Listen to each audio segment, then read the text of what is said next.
Thank you very much, Dan. 79 degrees, perfect weather for a little preseason football as football is back on NFL Network.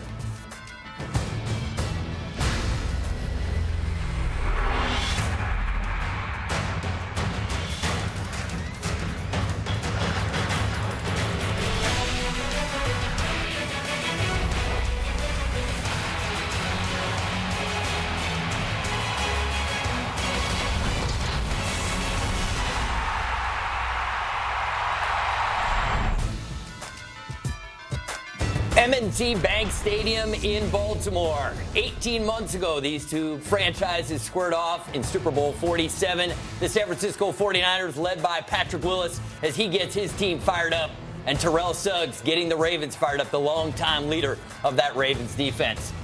Hello to everybody. Ari Wolf alongside number 13, Kurt Warner. So glad that you're with us. And Kurt, during the course of the game, we're going to look big picture of both these teams. We're going to look at, from the GM on down, we're going to look at the rosters, some of the key position battles, and also look for that unknown guy, maybe nobody knows, who may emerge onto the scene. Well, you're exactly right. First preseason game, a lot of emotions. These young guys, I want to make a splash early, good first impression. And then the veteran guys going, how long am I going to play? One series, maybe two, a little anticlimactic.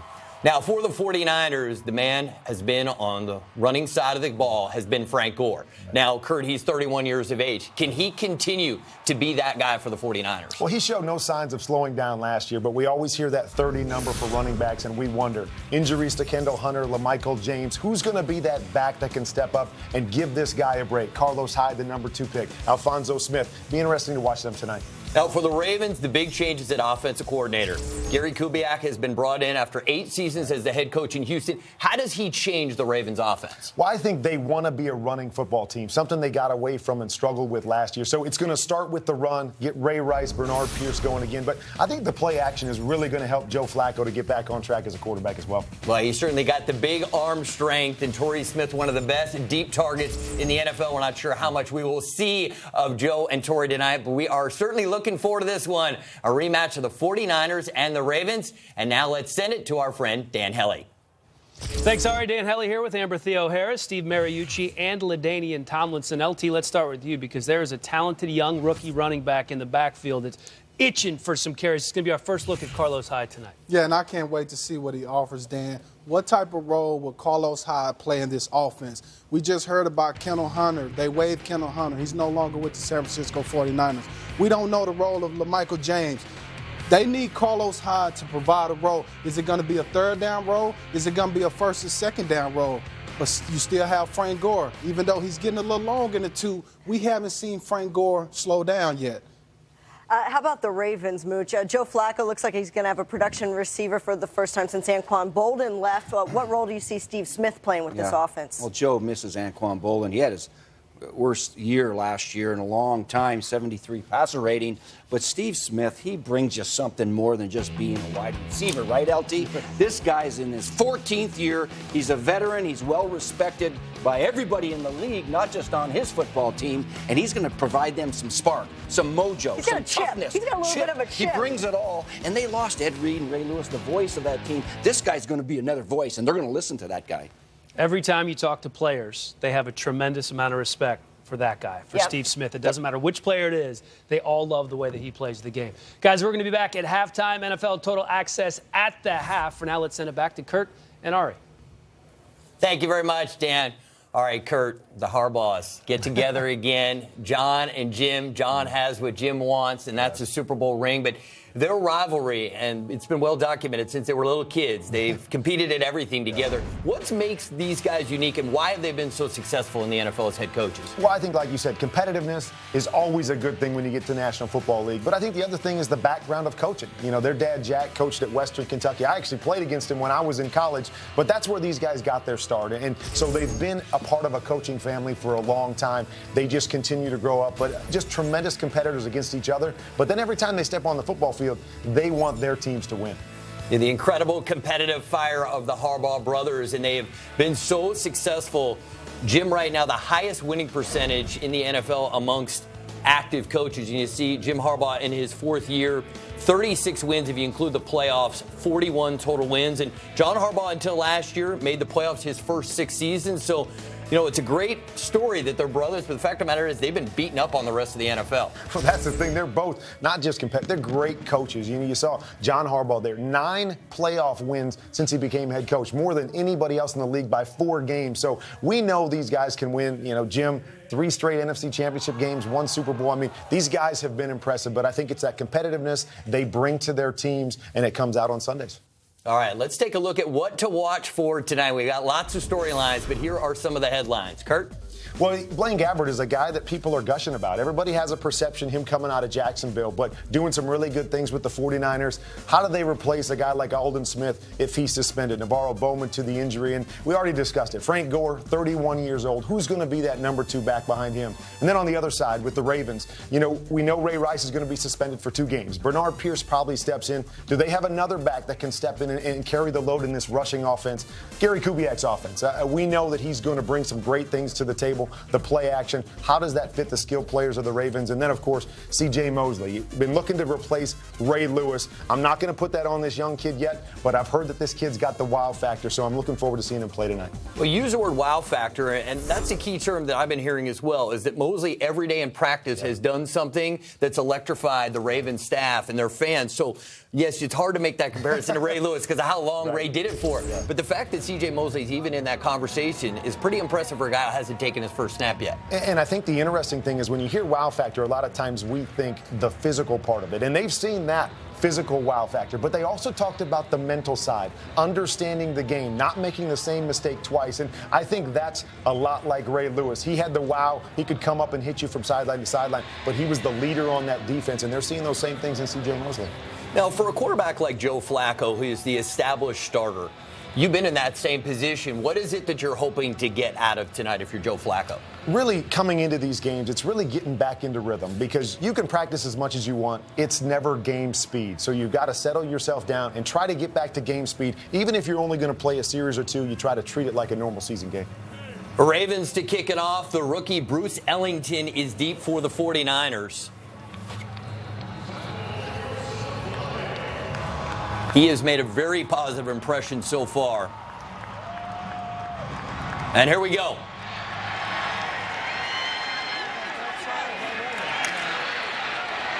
Ellington across the 15. And Ellington out to the 27-yard line. And we'll get our first look at Colin Kaepernick. Last year, his first full season as a starter, quarterback rating 91.6. And Colin Kaepernick signs the big contract in the offseason. We know he's going to be the 49ers starter for a long time. Kurt, take us through the difference makers. Yeah, and some guys that he's going to have helping him out. Stevie Johnson coming over from Buffalo. It's a guy, a real change of pace guy that they really like in San Francisco. And then we talked about which back is going to emerge. Carlos Hyde, Alphonso Smith. And there is Carlos Hyde. Last year, he was the Big Ten running back of the year. Finished his career 6th all-time in rushing in Columbus for the Buckeyes. And now let's take a look at the Ravens difference makers on the defensive side of the ball. And really, people thought they would struggle defensively with the loss of Ed Reed and Ray Lewis, but they were really impressive last year, and they've added a couple young guys. C.J. Mosley, who we just talked about. Tim Jernigan is really a guy they're raving about that can really push the pile up front. So their first 2 draft picks looking to make their mark. Kaepernick on second down. Looking for Stevie Johnson, can't make the catch. Shockey Brown in coverage, and it's going to be a penalty against the Ravens.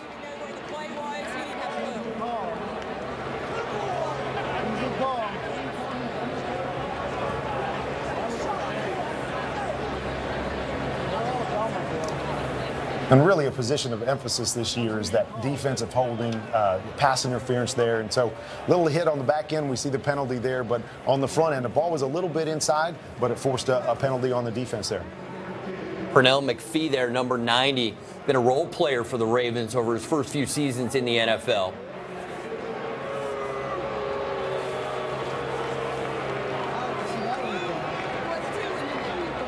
Opening minute here in the first quarter. 49ers and Ravens. We're not sure how long we're going to see Kaepernick, at least this opening series. And you see how they come out early. Hand the ball off, a quick throw. You don't want your $120 million quarterback getting hit, so you're trying to get him into rhythm, get the ball out of his hands quickly.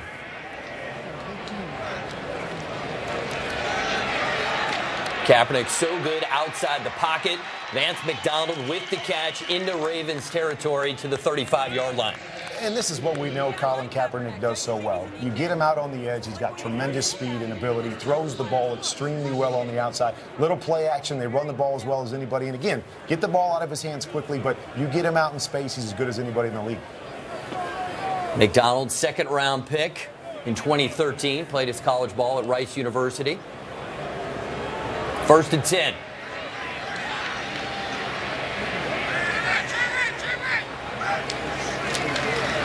Carlos Hyde. That's a nice block from Bruce Miller, and Hyde knocked that out of bounds. But Bruce Miller, the converted defensive end from college into fullback, and they signed him to a 3-year extension. They really like Bruce Miller at that fullback position. And they do so many different things with the read option and being able to move their fullback and lead with their fullback. I mean, great job by Carlos Hyde, but this is really the blocking up front. Bruce Miller, a great job of being able to get the outside edge, and all he's got to do is turn the corner. Carlos Hyde. Big expectations given the injuries that the 49ers have suffered in the preseason at the running back position. You're going to see a lot of reps from Hyde here. And Hyde, good vision, bounces it to the outside, and Mosley with the tackle at the 6. And year in and year out, this is a team that wants to run the football. They've been as good as anybody in the league up front. A lot of first-round picks up there, but you see there's no stopping them this year. Little change at the center position, but everybody else stays intact, and they're doing what they love to do, run downhill. Stevie Johnson making a block on the outside. That's what we call a block by a wide receiver. Just get in the way and don't let your guy make the tackle.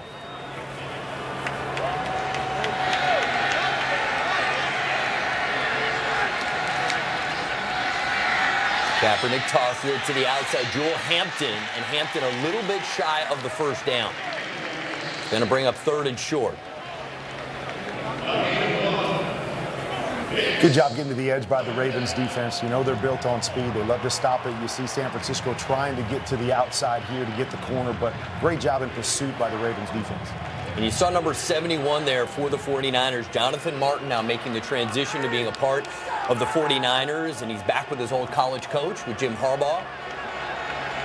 And sometimes a change of scenery is good for guys. Everything went on down in Miami. Get a new change of scenery with a coach that you know. Maybe this will be a familiar place where he can excel. Hampton, no place to go. Will lose a yard on the play. And decision time here for the 49ers. What do you think? It's the preseason, Kurt. You go for it on 4th down?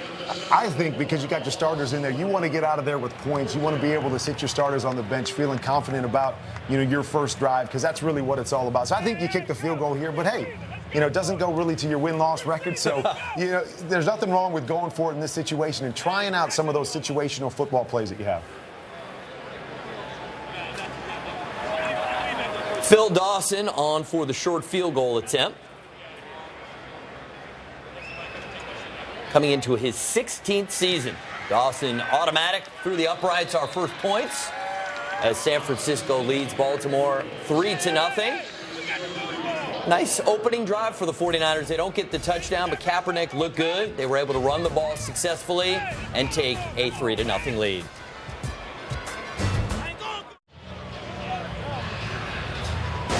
Saturday football is back. Johnny Manziel makes his NFL debut as the Browns battle the Lions. That's Browns-Lions Saturday at 7:30 p.m. Eastern, live on NFL Network. Johnny Manziel. All right, number 13. What are your thoughts on number 2? Well, much anticipated debut, and I think the great thing now is all the talking, all the media, all the pictures go by the wayside. Now we get to see him on an NFL field and see what he can produce.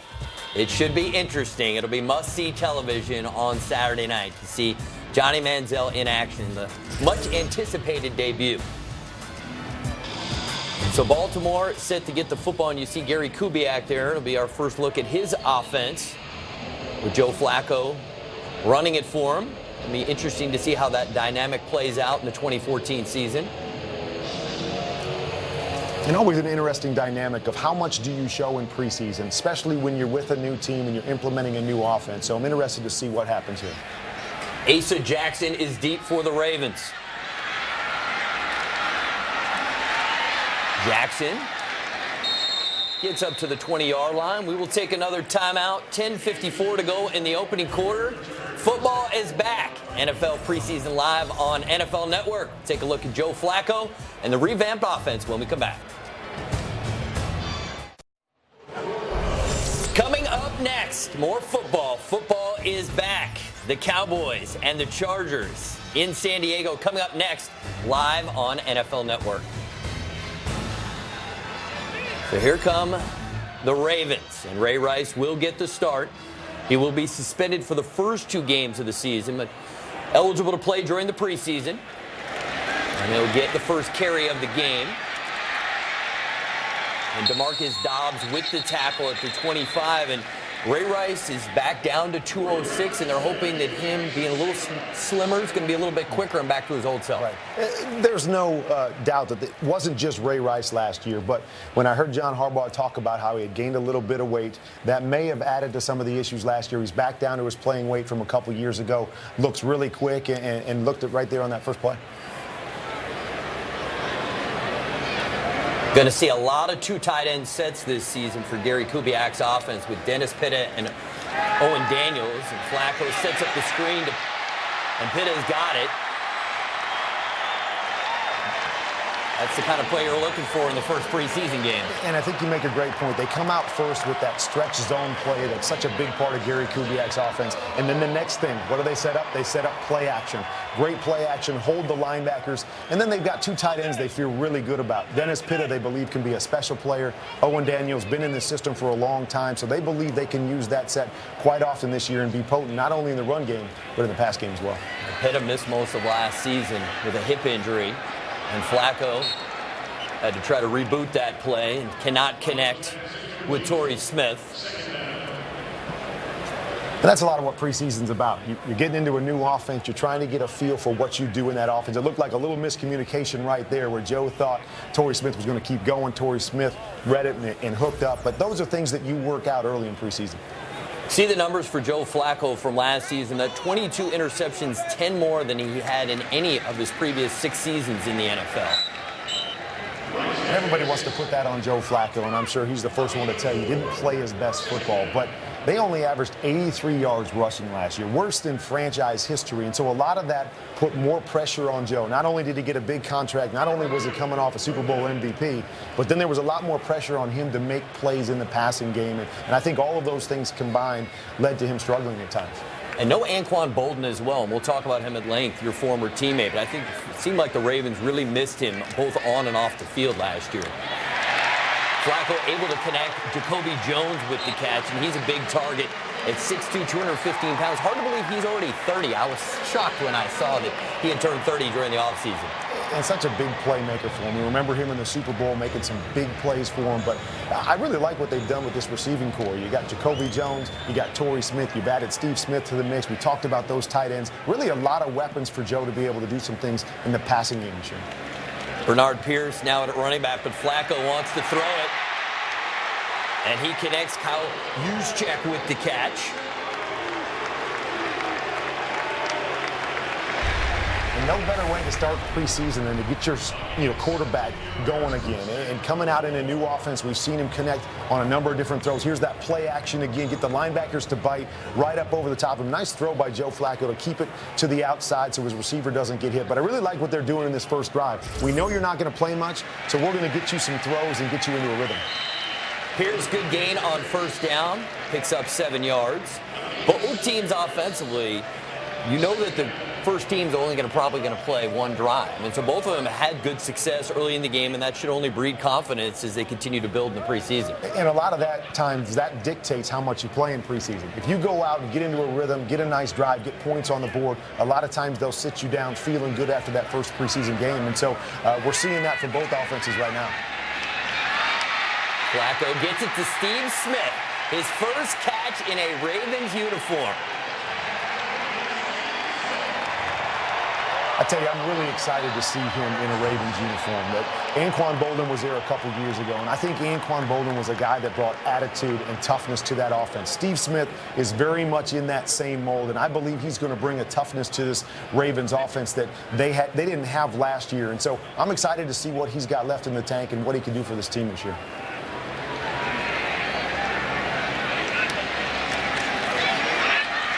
Ray Rice cuts it back and gets to the 4-yard line.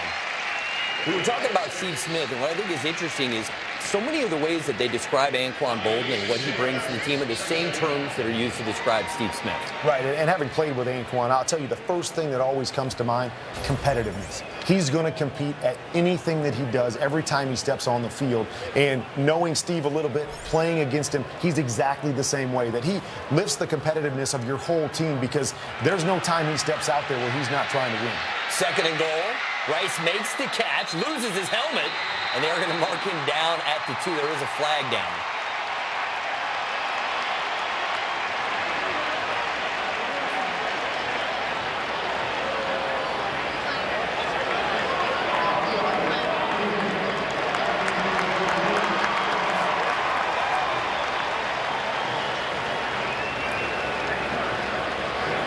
And one part of the system that I think is not only going to fit Joe Flacco, but it's going to fit Ray Rice, is they love to throw the ball out of the backfield to their running back, something that Ray's been very good at throughout his career. And so I think that's going to be another thing that's going to mesh very well with the skill that they have, and Ray Rice being so good out of the backfield.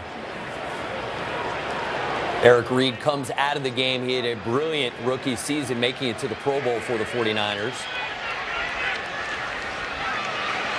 It's Pierce, and they're going to push the pile. Touchdown, Ravens. Really like what both these teams did. They both came out, established the run. They got Joe Flacco some nice throws in the system, but I love that they come out and say, hey, we're going to use preseason to establish what we want to be, and that's a downhill running football team. Both teams did it very well. Really nice job. And they often say that early in training camp in the preseason, the defenses are ahead of the offenses. Well, that certainly has not been the case here in the first quarter, as both offenses have looked sharp. Justin Tucker will come on for the extra point attempt. And keep in mind, in the preseason, the NFL experimenting with a longer distance extra point try. It's the equivalent of a 33-yard field goal because they never miss. Only missed 1 out of every 200 attempts. They want to make this a little more interesting. The stats say it's still 96% good, and Tucker there has no problems converting the experimental extra point attempt. So Baltimore, an outstanding opening drive. They lead San Francisco 7-3. We're coming right back with more football on NFL Network. Tomorrow, we look ahead to Johnny Manziel's NFL debut, plus a preview of the weekend's preseason action. NFL Total Access tomorrow at 7 p.m. Eastern, live on NFL Network. Good start for both offenses as the starters come up with points. And Bruce Ellington will get another shot at a return.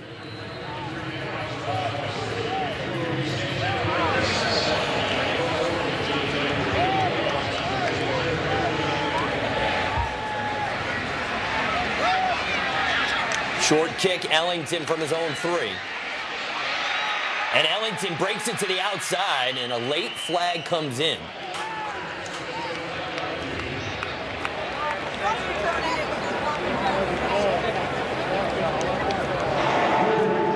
Colin Kaepernick's evening is done. Blaine Gabbert next up for the 49ers. And there you see number 2, Blaine Gabbert. First 3 seasons with Jacksonville, was the 10th overall pick back in the 2011 draft. Last year he started just 3 games. And based on what Greg Roman told us and what we've read, they're really high on Blaine Gabbert. We're going to talk more about Blaine Gabbert. We're going to step away for a moment. Ravens in front 7-3.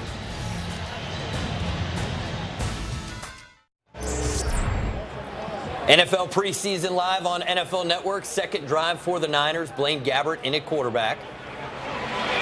Gabbert looks to throw, and it's back shoulder, but Johnson can't get to it.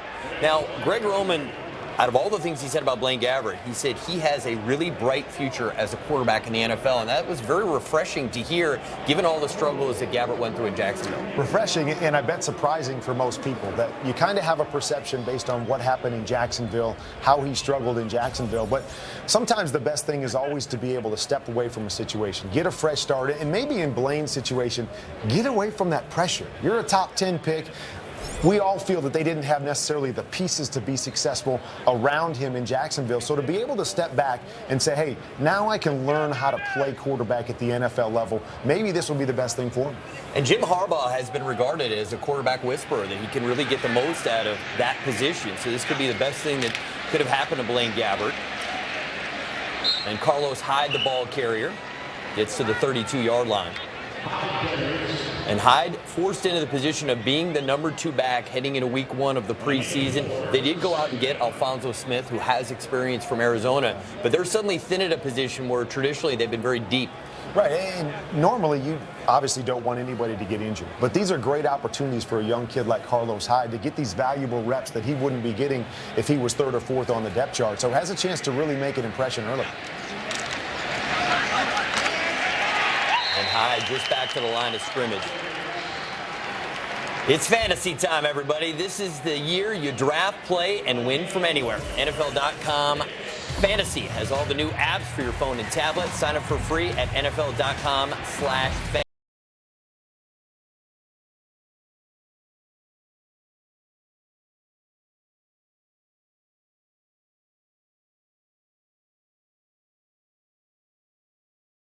And I think that's one of the fun parts of it. My wife, my kids get involved. We have a family league, and it's fun to cheer against each other every week.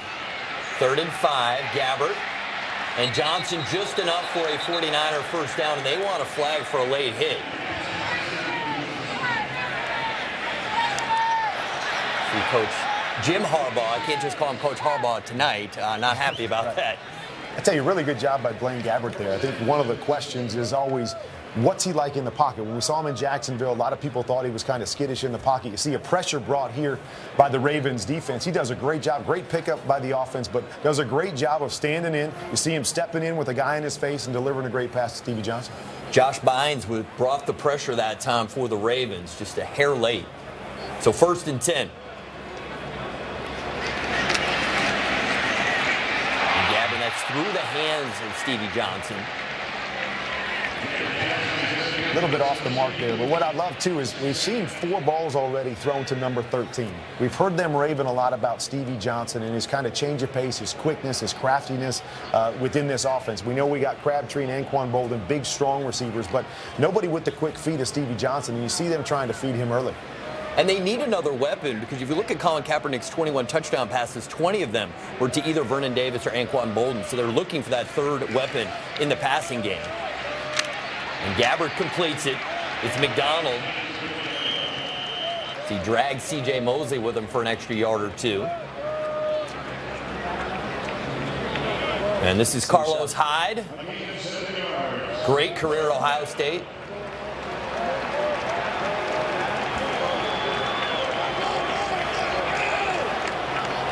Last year's Big Ten running back of the year. You're able to see him run between the tackles. That's something that San Francisco does as well as anybody in the league. Frank Gore, even at his size, a great in-between the tackles runner. Carlos Hyde, same kind of mold. Gabbert on 3rd down, and a flag comes in.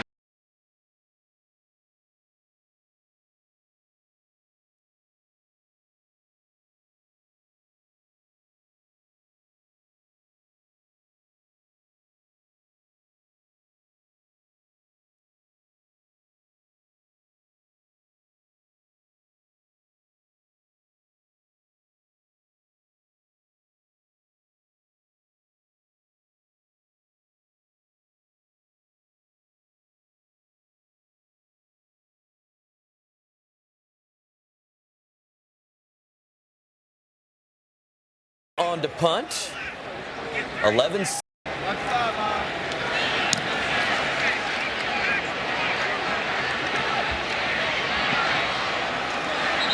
Jackson on the punt return, just a short return. We will step away. A little less than 3 minutes to go in the opening quarter. Tyrod Taylor will be the next quarterback coming in for the Ravens.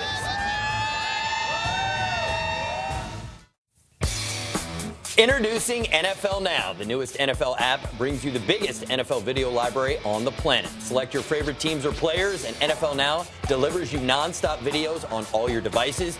Get NFL Now today at NFL.com/now. It's even better for a young kid to be able to plug in their favorite players, favorite team, and get all the news. My son's going to love it. You and I had to rely on the newspaper and on the television. We'd have quite the same technology. Exactly. Tyrod Taylor in the game. Now in his 4th year for the Ravens, and he's going to scramble, something he does very well. And look at him go, looking for another block, still on his feet, and forced out of bounds.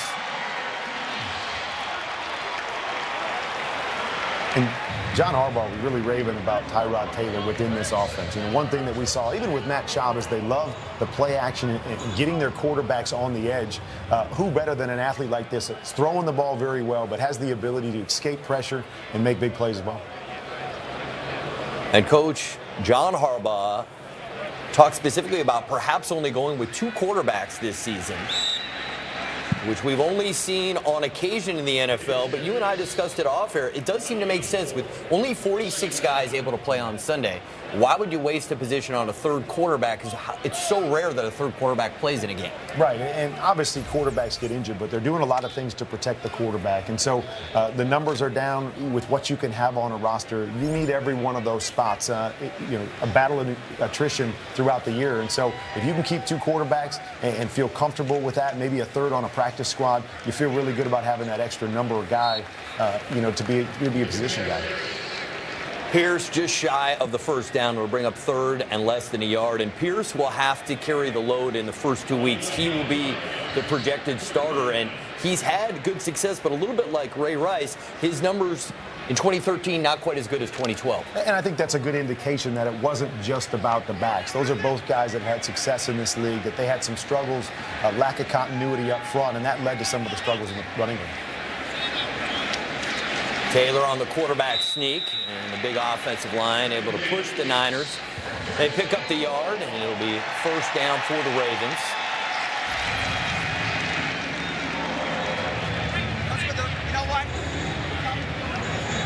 Bernard Pierce, as you see, 152 carries last season. That was a career high for him. And a guy that gives you the ability to run between the tackles, a guy that can bounce it outside. A few years back when he was spelling, 5 or 6 runs a game for Ray Rice, he was a guy that would give him a lot of big plays in the running game, real change of pace. And so he's going to be fine to cover that load, but he's going to need somebody else to step up, and we'll be able to look through preseason and see who that might be. 49ers bring the blitz, and Tyrod Taylor goes down. And San Francisco is one of those teams that really likes to play a lot of base defense. They believe they've got the players to be able to play base and have success, but every once in a while, Vic Fangio does a great job of dialing up some different blitzes. You saw they brought 2 guys off the edge. Dahl, they brought a safety off the edge, and the back just can't handle him in that situation, at least to a sack. Tank Carradine is the guy that they're excited about. He spent all of last season rehabbing a knee injury from his senior year at Florida State. And we have come to the end of the 1st quarter. Carradine will get credit for the sack. And when we come back, Baltimore will have 2nd and long as they continue to take a look at Tyrod Taylor, their number 2 quarterback on the depth chart. Flashback, 18 months ago, New Orleans. Ravens and 49ers hook up for a classic Super Bowl. Joe Flacco leads the Ravens. Flacco had virtually a perfect postseason, and Kaepernick and the Niners come up just this short. And there are the 2 brothers. Now, Kurt, we know that those guys always want to get the best of each other, and that time it was John's moment. Well, and you wonder how much does this come up in conversation around, the table at Christmas time or around the holidays? Does John even bring it up? Does he have fun with that, or is it a little too touchy of a subject? But what a proud moment for an organization, for a family, to have 2 brothers coaching in the biggest game of their sport.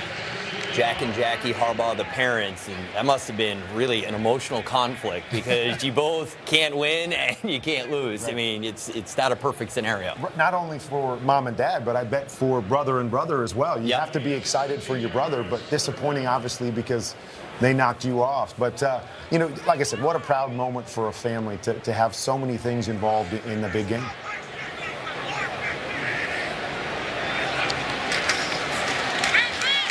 Taylor gives it off, and it's going to be enough for the first down. Bernard Pierce. And one of the unique things is that they're even playing in the preseason. The Ravens and the 49ers have never played in the preseason, and they're going to follow up this game with 3 days of organized practices against each other. So they'll have a lot of opportunity to evaluate their teams.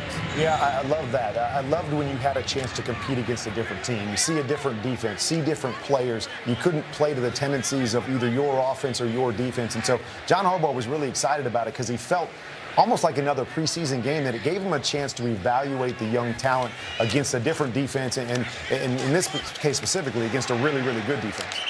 Justin Forsett, the ball carrier. Forsett with his 15 now in 7 seasons. He's a nice change of pace back.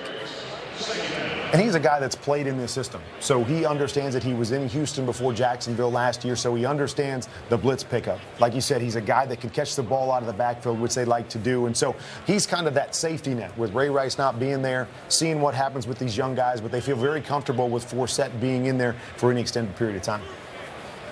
Another good-looking drive for the Ravens offense.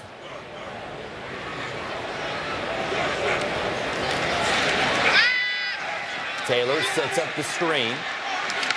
It's Daniels, and Daniels has the first down. And great to see Daniels healthy. Because last year it seemed everything went wrong in Houston, including the fact that Daniels didn't play a lot of games. Because when he's been healthy, been one of the most consistent tight ends in the NFL. And again, another guy that knows the system. But what you have to love, and we've seen it already early in this game, is the way they change formations. And they do different things with different players. We've seen them throw a number of times to the tight end already. And little dump-offs, little screens like that. Gary Kubiak, I think, best in the league at being able to create those mismatches and those little off-balance plays. It's Pierce, and the ball comes out. It's going to remain Ravens football.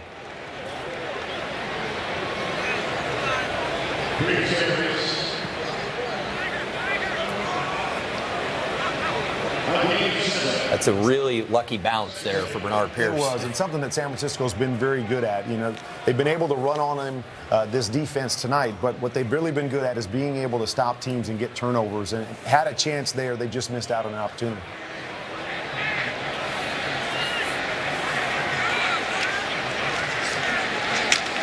No place to go. Well defended by the 49ers. Jimmy Ward, their first-round pick, the 30th overall pick. They're teaching him both safety positions, and he may be the third corner in their nickelback situations. Exactly. They like this kid. Probably not pushing for a starting spot with Reed back there and Bethea. But what they really like him is he played nickel in college. And so they believe they can bring him in certain situations to cover another team's third receiver, bring him into the box, and utilize 3 different safeties in that situation. So that could be a huge advantage for this defense.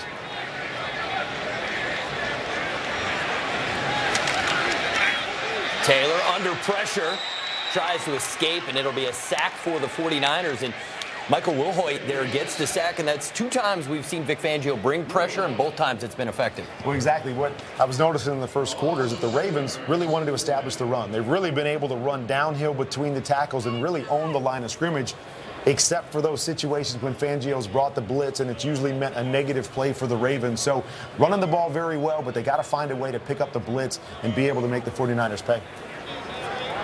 Justin Tucker on for the field goal. Last year, just an outstanding season. 38 of 41 and midseason form right there for Justin Tucker. Converts the field goal, and the Ravens stretch their lead to 10-3. A little less than 10.5 minutes to go in the second quarter, and the Ravens offense looking very good so far here in the first half. Whether you're a fan, a player, a town, or a team, we want to hear why you love football. Go to togetherwemakefootball.com for a chance to win a trip to Super Bowl 49. Share your story today. Now, Kurt, your story, if you were eligible to win, I think would certainly be a strong candidate. But I got a feeling you're going to be at Super Bowl 49 either way. But I love this contest because so many fans out there have, a unique love for a player or a team. It is great promotion, and it was great to watch last year at the Super Bowl to see some of these stories. And we all know we got some diehard fans out there, so it's great to be able to get behind the scenes a little bit and see what makes them such diehard. Ravens kick it off. Niners on the return. It's Devin Wiley, and Wiley put down hard at the 20-yard line. And now for a game break, let's go to Dan Hellie. Hey, thanks, Ari. Let's go up 95 to East Rutherford, New Jersey. Michael Vick in at quarterback after Geno Smith left the game. And Vick doing what Vick does, making things happen. A 15-yard gain that sets up a Chris Johnson touchdown. Ari, let's send it back to you, Kurt. Thank you very much, Dan. 10:24 to go in the second quarter. Second drive. Check the third drive coming up for the 49ers. Colin Kaepernick played just one series, had one pass attempt, completed it for 17 yards. We saw Blaine Gabbert in the last drive for the 49ers.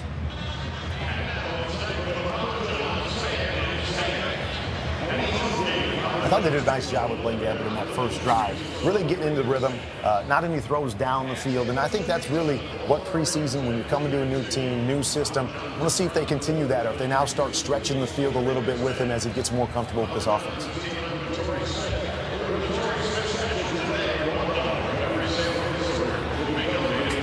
'49ers trailing by a touchdown.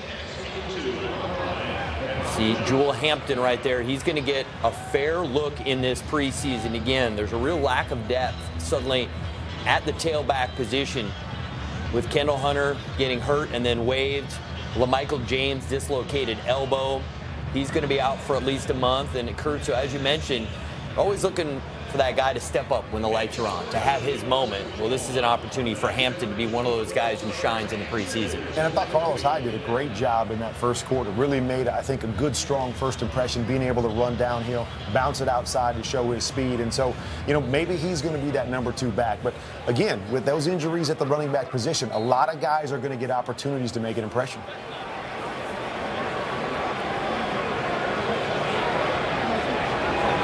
Gabbert on a 3-step, and that's too high. Looking for Patton. Patton was a 4th-round pick in 2013. Got into 6 games last season and finished the season as their number 3rd wide receiver. Now with Stevie Johnson in the mix, he may take a step down in the pecking order at the wide receiver position. And as far as that play right there, Blaine Gabbert, those are throws that you have to make at the NFL level. But you can't miss easy 5-yard throws out there. And those are the things that are going to allow him to take the next step as an NFL quarterback, because you got to make the throws you're supposed to make.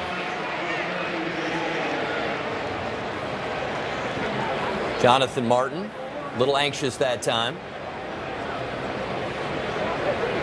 We talked about it when we first saw Jonathan Martin, but if you were going to pick out of the other potential teams for him to land with, the fact that he played at Stanford, was familiar with Jim Harbaugh, it seemed like a great place for him to go and reestablish his NFL career.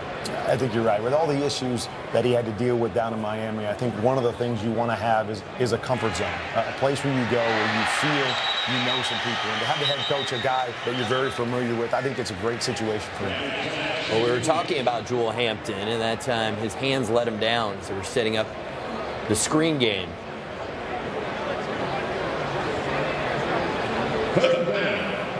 Third and 15, never the situation you want to be in. There's not many plays in the playbook for 3rd and 15, especially in preseason, to have to drop back, hold it in the pocket, and sling it down the field.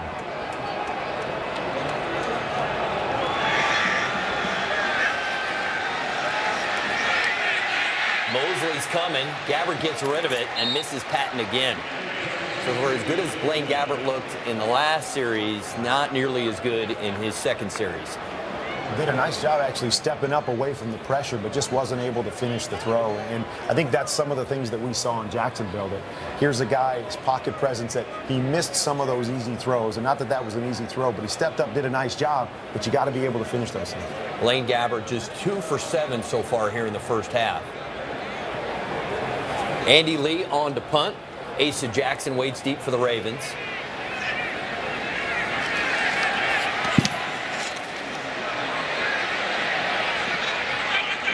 Jackson off one bounce. And tripped up. Great hustle there. Chris Borland. They're very excited about him. Linebacker, played at the University of Wisconsin. A good play on special teams, all the little things you have to do in order to make the roster, especially a deep, talented team like the 49ers. So Ravens with the lead, 10-3, 10 minutes to go in the second quarter. We'll step away for a moment. Check that. We are going to stay with the action.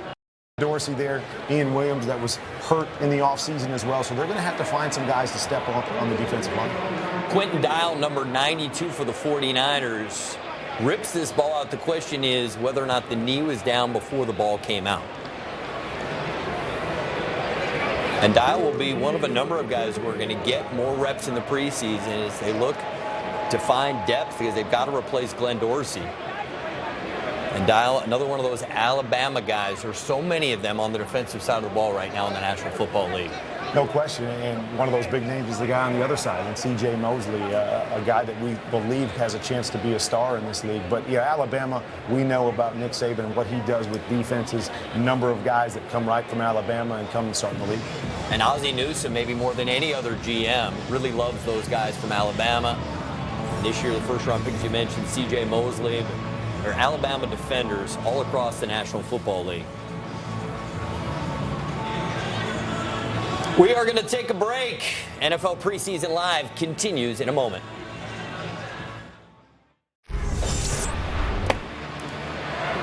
John Harbaugh looking on.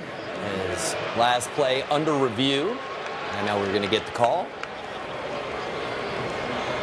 Whether or not Quentin Dial was able to rip out the football before the knee was down.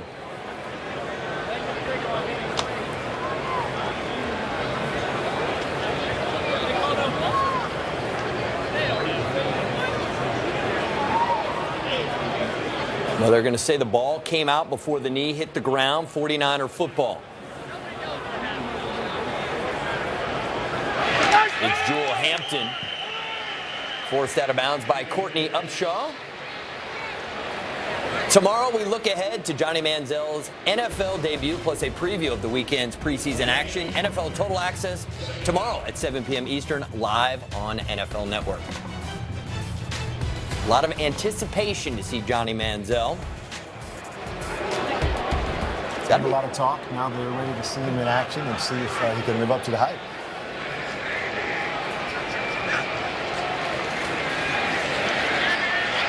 Gabbert, all kinds of time, and that is picked off. Asa Jackson with the interception. He's competing for that third corner spot, and he's shined a little bit here in the first half. He's a guy that makes plays on special teams, but really a great play here. Probably an ill-advised throw that Blaine Gabbert just didn't see him waiting on the outside. Really an easy interception on this one. And for all the positive things that we were told about Blaine Gabbert, you know, often playing against your own guys, it can be a very different story when you're out there against an opposing team. No question. In practice, you got that red jersey on. The guys can come around you. You know you're not going to get hit. Sometimes things speed up a little bit in game time action, and I think we're seeing that. We're seeing some easy throws that are missed. We saw him try to force one right there, not looking up to the billing up to this point. Taylor gets out in space, picks up the first down and just a little bit more. He had a great college career at Virginia Tech. Finished with a school record for wins as a starter with 34 wins in his college career. And his senior year was the ACC Offensive Player of the Year. And this dual threat ability is what made him great in college. You're exactly right. Blaine Gabbert not living up to that billing as the number 2 guy. Tyrod Taylor is. We've seen him make some great throws down the field. We've seen him make some plays with his feet. Really looks comfortable in this offense. Bernard Pierce and Mike Purcell in there defensively. He was an undrafted free agent a year ago who made the 49ers roster. Spent last year on the practice squad. And this is a guy who's going to get an opportunity with Glenn Dorsey out to step in and get some reps. He is. He's another one of those guys in the mix. We mentioned Dial, we mentioned Carradine already, and then Purcell is one of those guys that is going to get every opportunity. With those injuries, Justin Smith recovered from that shoulder surgery. These guys are going to get a lot of reps in preseason, and they really need to find a guy that can shut down the middle for them. Juszczyk makes the catch, and this is a guy who has a lot of versatility that they believe not only can make the roster, but contribute as both a tight end and a fullback. And we talked about how they want to use a lot of 2 tight end sets and really change the pace on people and believe that one of the best matchups in the NFL now is linebackers versus athletic tight ends. And he's a guy that's listed as a fullback, but they believe they're going to be able to motion him out, widen him out, and like you said, use him as a tight end role. Taylor on third down, completes it enough for the first down. Jacoby Jones with the catch. Really nice job there by Taylor. You saw the blitz coming off the backside, held it just long enough to be able to allow Jacoby to get the first down, take the hit on the backside, but a great job of staying in the pocket. And Tyrod Taylor is a guy now, he's working on his third offensive coordinator. And interesting to see a quarterback develop and see which coordinator is the one who can really take a guy to the next level. And I really believe this is going to be a great system for him, that they're going to get him outside, they're going to play to his strengths with his big arm, his athletic ability, being able to play in space. So I think this is going to be not only a good fit for Joe Flacco, but a great fit for Tyrod Taylor as well. A Football Life returns with the most compelling season ever. Stories you won't believe and legends you'll never forget. An all-new season of A Football Life returns September 12th at 9 p.m. Eastern, only on NFL Network. NFL Network does a great job with this show. You know, of all the shows that have been done on my story, I get more comments about the Football Life that they did than any others. They really do a tremendous job. It's must-see TV. Bernard Pierce still in the game at running back. And they're going to go play action. And Taylor's going to set up, looking deep, and incomplete. And this is something that's going to be a staple of the Kubiak offense. You're going to see run downhill, the stretch zone run plays, and then you're going to see the big play action. And they try to create not just completions out of this, they try to create big plays down the field. You saw here, bought some space, bought some time outside, has a chance down the field just a little bit outside. We always talk about Joe Flacco's arm strength, but does he have the athleticism to get out of the pocket and that be an effective use for Flacco and Kubiak's system? Well, I think a lot of times you see these big quarterbacks and you wonder if they have that ability, but I think we just have to look back to Houston. Matt Schaub is another one of those guys that you say, not the greatest athletically, but they were able to do some great things with that half rollout, play action type stuff. And I don't think a lot of people give Joe Flacco enough credit for how athletic he is, and he's got that big arm. So I think he's going to be great in those situations and be able to make big play after big play within this play action game. Ravens forced to punt, 4th and 7. Sam Cook on to punt, and this is his specialty, is pinning teams inside the 20. And he's able to do just that. The Niners, Bruce Ellington, fair catch at the 12-yard line. So we'll get another look at the 49ers offense. 5:35 to go in the first half.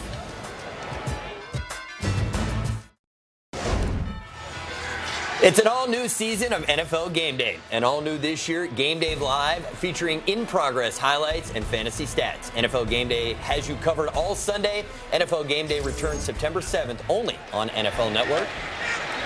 I really love that Green Day morning show, too. They do a really good job. Great cast of characters there. You certainly do. It always appears, even though it's very early in the morning for the West Coast people, there's always a ton of energy on the show. Well, we've got some guys that bring energy, yes, regardless of what time of day it is. And no caffeine required for that group.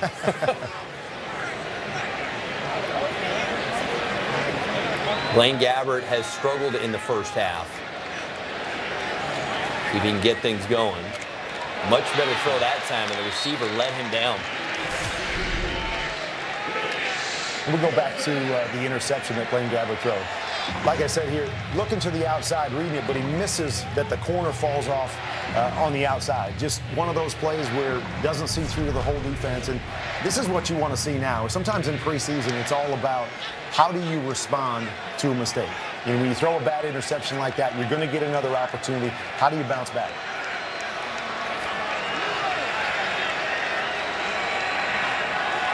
Blitz is coming. They pick it up nicely, and Gabbert delivers the football, but it appears Chuck Jacobs is just shy of the first down. It's all about little things when we're talking about the National Football League. You see there, it looks like he's short by maybe a foot or so, and if Blaine Gabbert puts this ball out in front of his receiver, then he's going to easily get the first down there. Left it behind him, he had to go to the ground to catch it. He gets touched just short of the third down.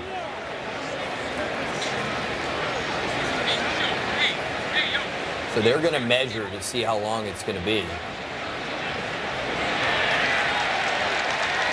I mean, it's the preseason, Kurt.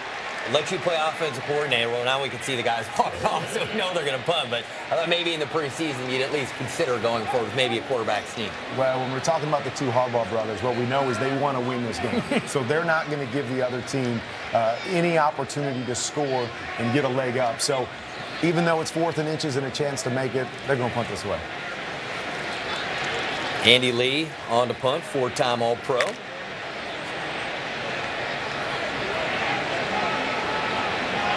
Asa Jackson is back deep for the Ravens.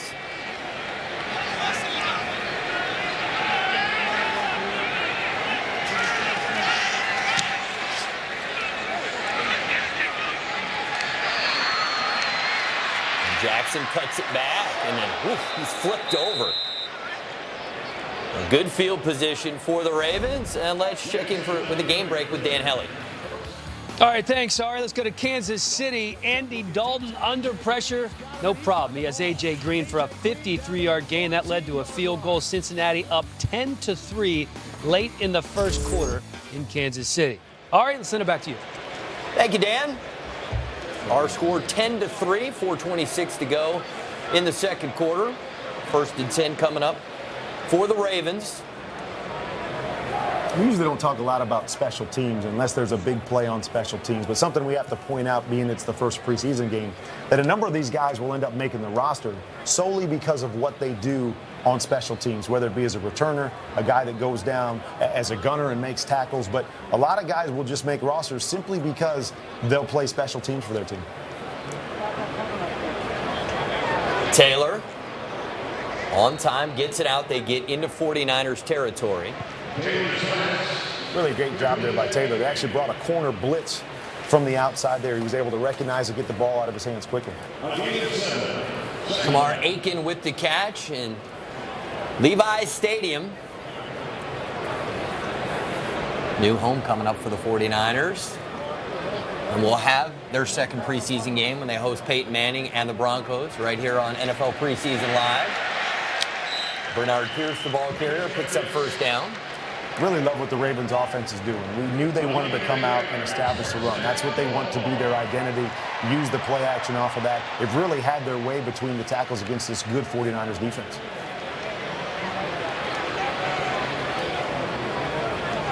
I always feel like we have to qualify it that it's the preseason, but first look at Gary Kubiak's system with the Ravens has looked very good in the first half.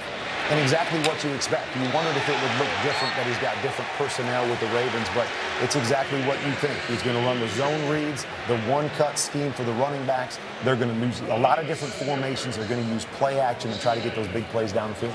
Juszczyk, another catch. He has shined here in the first half. Played his college ball at Harvard and still found his way into the NFL. And that's the beauty of an NFL roster, is they'll take them from any school. It doesn't matter whether it's one of the big schools or a small school. They seem to find talent wherever it is. If you show that you can play, it doesn't matter what school you're at. There's scouts out there looking under every rock to find the talent, and you'll see that. You'll see guys come from smaller schools like the University of Northern Iowa. You'll find guys that come from Harvard, but really anywhere and everywhere, if you play football, they'll find you. Did you find, at least early in your career, there was a pecking order in the locker room? The guys who played at the big schools kind of like look down at the guys from the small schools? Yeah, I still think that goes on. I think there's a great respect for those big schools and the guys that have the big names coming out of them. And everybody always looks down at those smaller school guys. But we've seen a number of those guys be able to come into the league and make plays and be impact players. So maybe that reputation is changing a little bit. I like it. Number 13, sticking up for the small school guys as we wind the clock down to the 2-minute warning. Ravens in front 10-3, looking for some more points before we get to halftime. Ravens on the move. We're coming right back.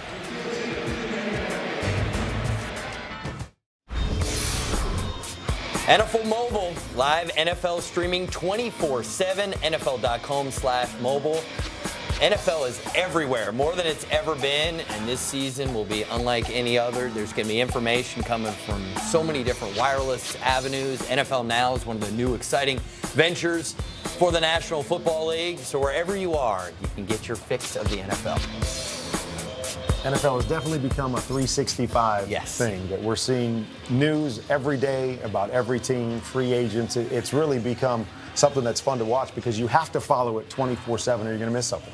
It's so true, and Kurt, there is no off-season anymore. Even when it seems that the players are away, there's something that we're looking towards. The draft, free agency, it's nonstop. And if you're the NFL, you got to love it as a brand that it's in the news every day of the year. And you love it as a fan. You love it as a player because there's so many opportunities to gain exposure and to gain some recognition if you're a guy that's getting ready for the combine or you're a guy that's getting ready for preseason and trying to make your mark. Justin Forsett making guys miss. Gets to the 11-yard line. And he is a change of pace guy, a guy that they feel they can get the ball to out of the backfield, third down situation. Just a quick little screen right here, but you see the quickness of his feet, how he's able to make guys miss. Really does a wonderful job. Some good blocking on the outside by the offensive line.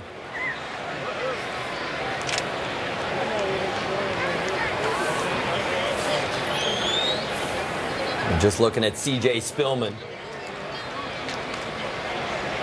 Forsett tries to bounce it to the outside. He will not get in. Chris Cook with the tackle.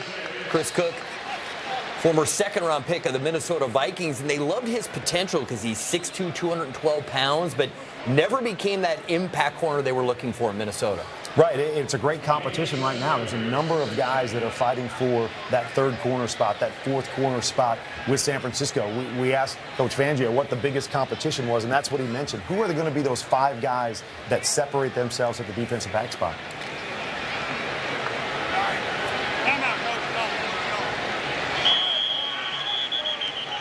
We've got a whistle before the play.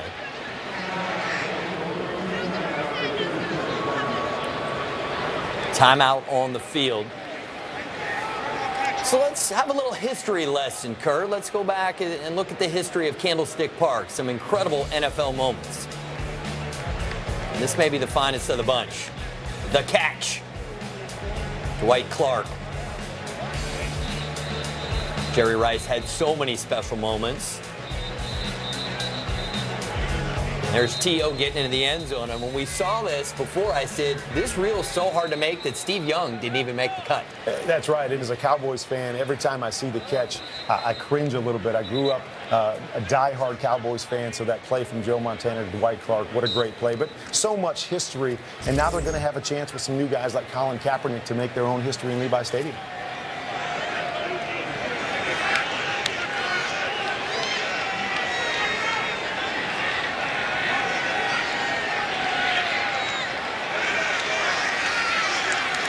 Forsett, and no place to go. Tank Carradine, who already has the sack in the first half, came up nicely there, number 95, to make the stop. And we're going to have to see more of that. Tank Carradine is a guy that they drafted in the second round last year. A lot of potential. Didn't play for him last year, but a guy that they're very high on and they believe can make an impact for him this year.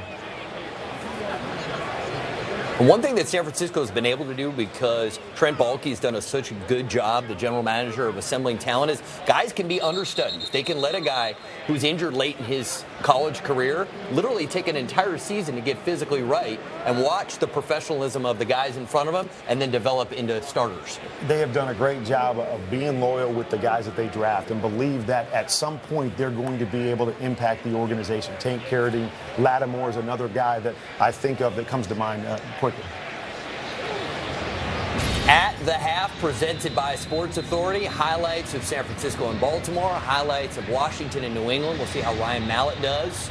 And expectations for Johnny Manziel's NFL debut on Saturday. We'll have that game right here on NFL Network on Saturday night as the Browns take on the Lions.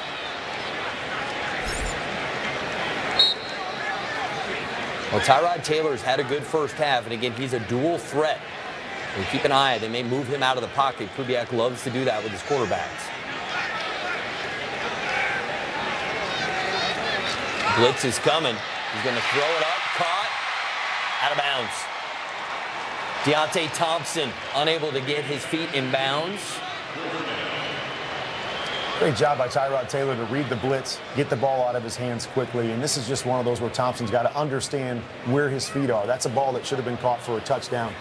Got away from him a little bit, carried himself out of bounds, but he could have tapped his feet on that one.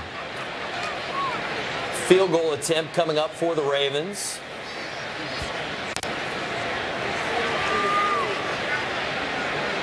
Justin Tucker, 1 for 1 here in the first half. And you see in his career 10 of 11 on kicks of 50 or more yards. One of the best kickers in the NFL. And the 2013 Pro Bowler delivers on his second field goal attempt. So the Ravens now lead San Francisco 13-3. Just 31 seconds remain in the first half.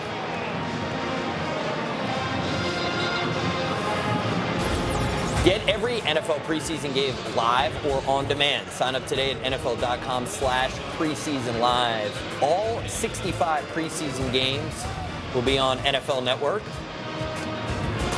Started last Sunday with the Hall of Fame game.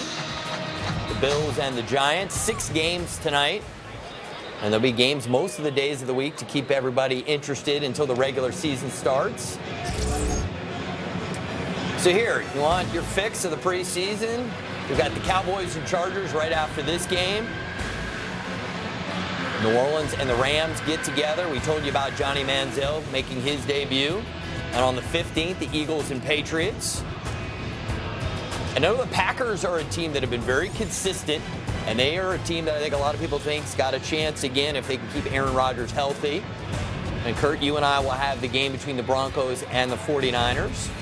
I think everybody's excited about what the Broncos have done. We thought they were good last year, getting all the way to the Super Bowl, adding some key pieces on defense, another weapon on offense for Peyton Manning. I think right now you have to feel they're the team to beat, but it's going to be interesting to watch them early on and see how they mesh as a team.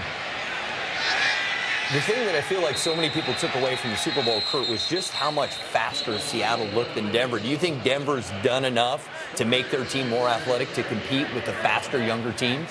Well, I think we noticed that with the Seattle defense against the Broncos offense, but I think the other side of the ball is somewhere that Denver got so much better. DeMarcus Ware, you add guys like that can put pressure and help them out offensively because they did get out of sorts a little bit, and everybody expected it to be a high-scoring game, that if the Broncos are going to win, they have to win with offense. Now I think they've balanced that up where they're going to have a chance to stay in games like the Super Bowl because they can play some good defense.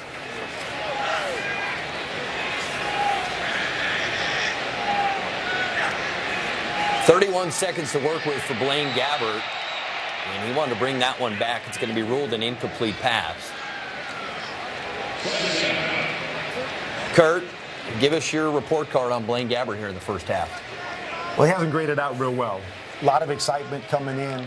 Talking to Greg Roman, I was really excited to see him in a new system and felt like he had maybe made some strides by making a change, but we really haven't seen that here. He's been tentative, made some bad decisions, hasn't completed or been accurate with the football. C.J. Mosley gets the sack. 17th overall pick out of Alabama. Last year won the Butkus Award for the best linebacker in all of college football, a 2-time first-team All-American. And to say they're excited about him would be an understatement. Excited about C.J. Mosley, but really this whole linebacking core. You talk about Dumerville, Suggs, Smith, and then you add Mosley to the mix. It could be one of the best linebacking groups in the league. Well, the Ravens, traditionally, their defense has been exceptional, and they're really excited about this group. We get to take a little break, but we are going to hand it off to the trusted hands of Dan Hellie. All right, we're looking forward to it, but as for the game in progress right now, 49ers, Ravens, what do you guys take away from the first half, LT? Carlos Hyde, we talked about it before the show, that before the game, that I wanted to see what kind of role he was going to provide for this 49ers team. Boy, he looked great. Five carries, 39 yards. That's almost 8 yards a pop. He looked good. He really did, and he's a big banger kind of a back with that best offensive line in the National Football League. I like his chances this year, alternating with Frank Gore. But how about Blaine Gabbert now? He played a lot. And he completed a nice pass over to Stevie Johnson, but after that, not so much. They've got to find a backup over there. It's got to be Blaine Gabbert. He's got to play a little better. What do you guys think, real quickly, about the running game for Baltimore? Yeah, I like what Bernard Pierce did. Mm-hmm. Obviously, the storyline coming out of camp is he has really pushed Ray Rice, and he's looked better than Ray Rice, and we can see it tonight. He looked great. They had 10 carries, and it's going to be a 1-2 punch. I got a feeling they're going to share the load all year. Yeah. You know what I think it's time for? I think it's time for the second half. Oh, thanks for watching NFL Total Access at the Half, presented by Sports Authority. Let's get you back to Baltimore and the Niners right now. Thank you very much, Dan, alongside number 13, Kurt Warner. And in the first half, we saw a Ravens team that wanted to reestablish itself as one of the better teams in the NFL, and they look good in the first half. They have to be pleased with this debut in this new offense. I know they would have loved to have gotten a couple touchdowns instead of field goals there, but they ran the ball well. We saw the multiple formations. Both quarterbacks look very comfortable in the system. They have to be happy. And then on the flip side, the 49ers, they were getting run between the tackles on a lot, something you don't see from the 49ers. Good first drive by them, but then Blaine Gabbert, as Coach Mooch mentioned, struggled through that second half. He completed a pass early, but then just seemed to be out of sorts, forcing balls, missing easy throws. All right, let's take a look at stats from the first half. And no surprise, Baltimore dominates in total yards, 222 to 73. And you love to see the 95 yards rushing. As we mentioned, they only averaged 83 yards a game last year, worst in franchise history. So to come out and establish the run, something that you knew they wanted to do in this new Kubiak offense, they have to be happy with 95 yards. If you're the 49ers and you're Colin Kaepernick, their first drive did go pretty well. Is this an offense that still has a lot of question marks just because of the running back situation, or did Carlos Hyde show you enough that if you're a 49ers fan, you feel like the running game is going to be okay? Well, I think you definitely have to be pleased with what Carlos Hyde did. And again, we've not seen any slowing down of Frank Gore. So we still know that guy's in the backfield and can carry us. But I just love the weapons that he has. You know, Stevie Johnson to the mix, Anquan Bolden, when Michael Crabtree gets healthy, Vernon Davis. I mean, they've got a number of guys that can be game changers for them. So I think they have to be extremely excited. Their first drive, drove down the field, put points on the board. Carlos Hyde did the bulk of the work. I think they're going to be okay offensively. We did not mention the name of Vernon Davis, who's coming off one of the best seasons of his career, matched his career high with 13 receiving touchdowns. And he, like, in the new age of tight ends, is just a matchup nightmare. He is a matchup nightmare, and I think he's so vital to this offense because when you look at Anquan Bolden and Crabtree and even Stevie Johnson, you look at those guys, and dare I use the word possession receivers, but they're guys that work within 20 yards of the line of scrimmage. Vernon Davis is the one guy that can really stretch the field and get big plays in the passing game for this offense. Deontay Thompson, good return out to the 33-yard line. Tomorrow on NFL AM, the preseason is here. We recap all of Thursday night's action, tell you which players stood out, and get you ready for the weekend's matchups. NFL AM tomorrow at 6 a.m. Eastern, live on NFL Network. I think they come into studio as soon as we get off the air tonight. Those guys are in early, but they do a great job. Now, we talked in the first half that Baltimore is considering only going with two quarterbacks. And Tyrod Taylor, they've got to be pleased with how he looked in the first half and would be a really solid number two, as he has been for the past few years, behind Joe Flacco. And the first attempt of the second half is incomplete. Kamar Aiken cannot make the catch. Another interesting situation for Baltimore is that fifth receiver for them. They've got a great core group of guys as well, adding Steve Smith, Jacoby Jones, Torrey Smith, Marlon Brown, who came on as a rookie last year and did really well. And so you'll see in the second half that these guys on the outside are going to have to make plays to be able to step up and find themselves a roster spot as a wide receiver.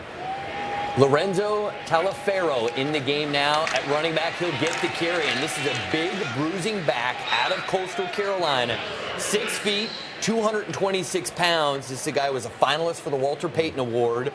It seems that the Ravens are high on him to give them a big back. They love what he's done in practice, that he's shown that ability to run downhill, good hands out of the backfield, everything that they want in this offense. They wanted to see him under the lights, though. How is he going to show up in these big-time situations? Great first run there.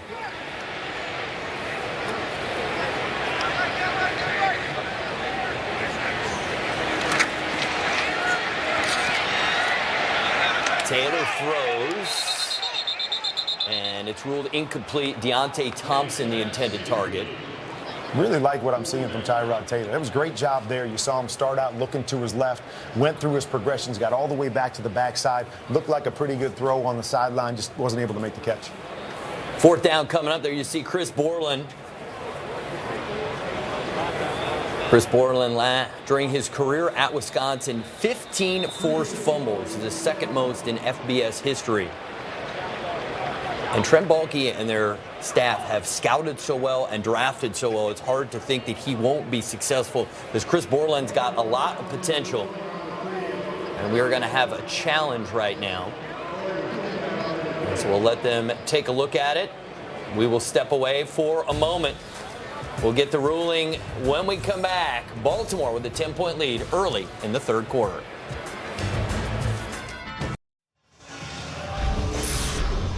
Welcome back to NFL Preseason Live on NFL Network. Awaiting a ruling whether or not it was a catch by Deontay Thompson near the sideline.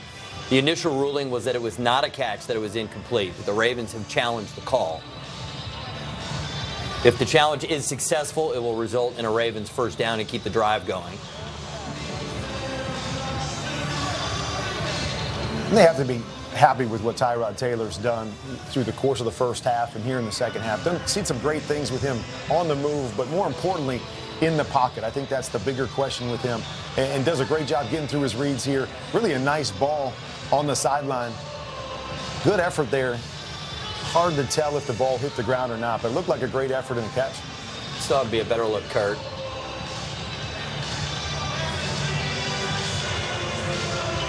Looked to me like he had control of the ball. The ball didn't move much, had both hands on it through the entire catch. I think that's a catch.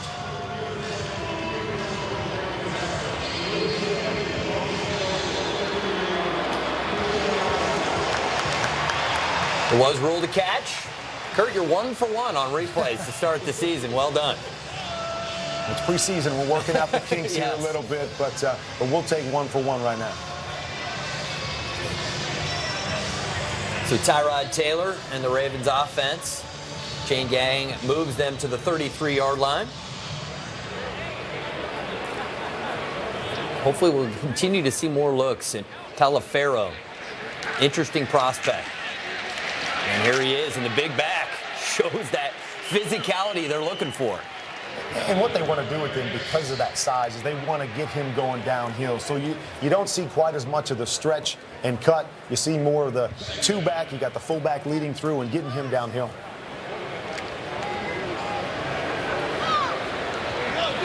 Fourth-round pick back in May.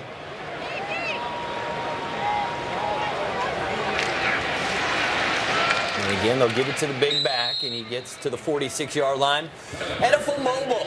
Live NFL Network streaming 24/7. NFL.com/mobile.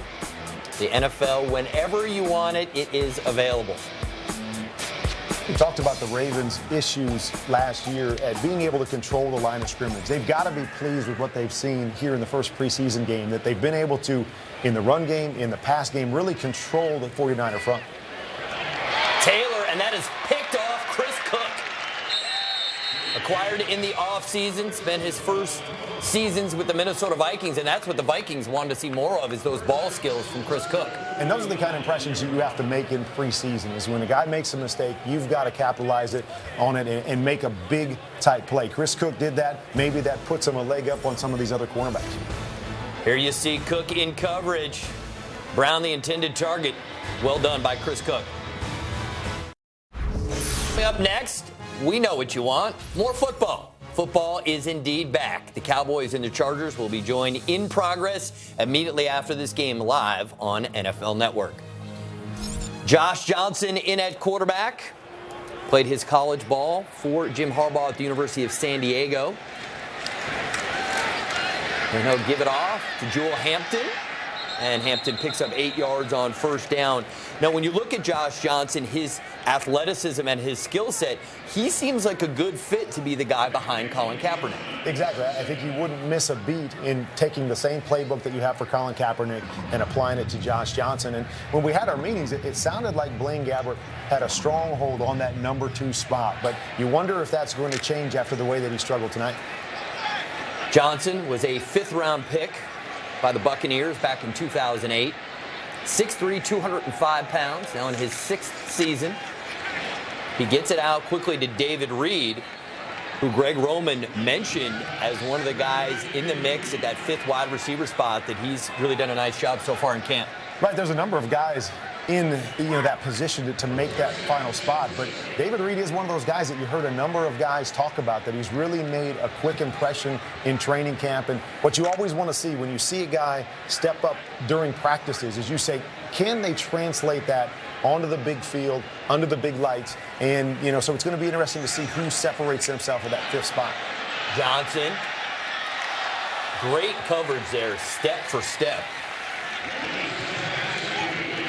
Tremaine Jacobs in coverage. I think Johnson knew he needed to put that out there just a little bit farther. And really a nice job by David Reed. We just mentioned him on the other catch. He does a great job of stacking the defender. I think if this ball's placed to the outside, that's a catch. Josh Johnson leaves it a little bit inside and allows Jacobs to be able to make a play on the ball.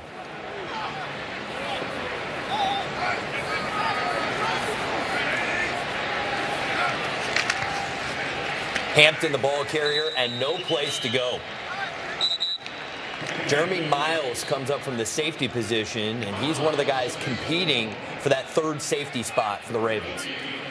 It's going to be interesting to see what they do at the safety spot.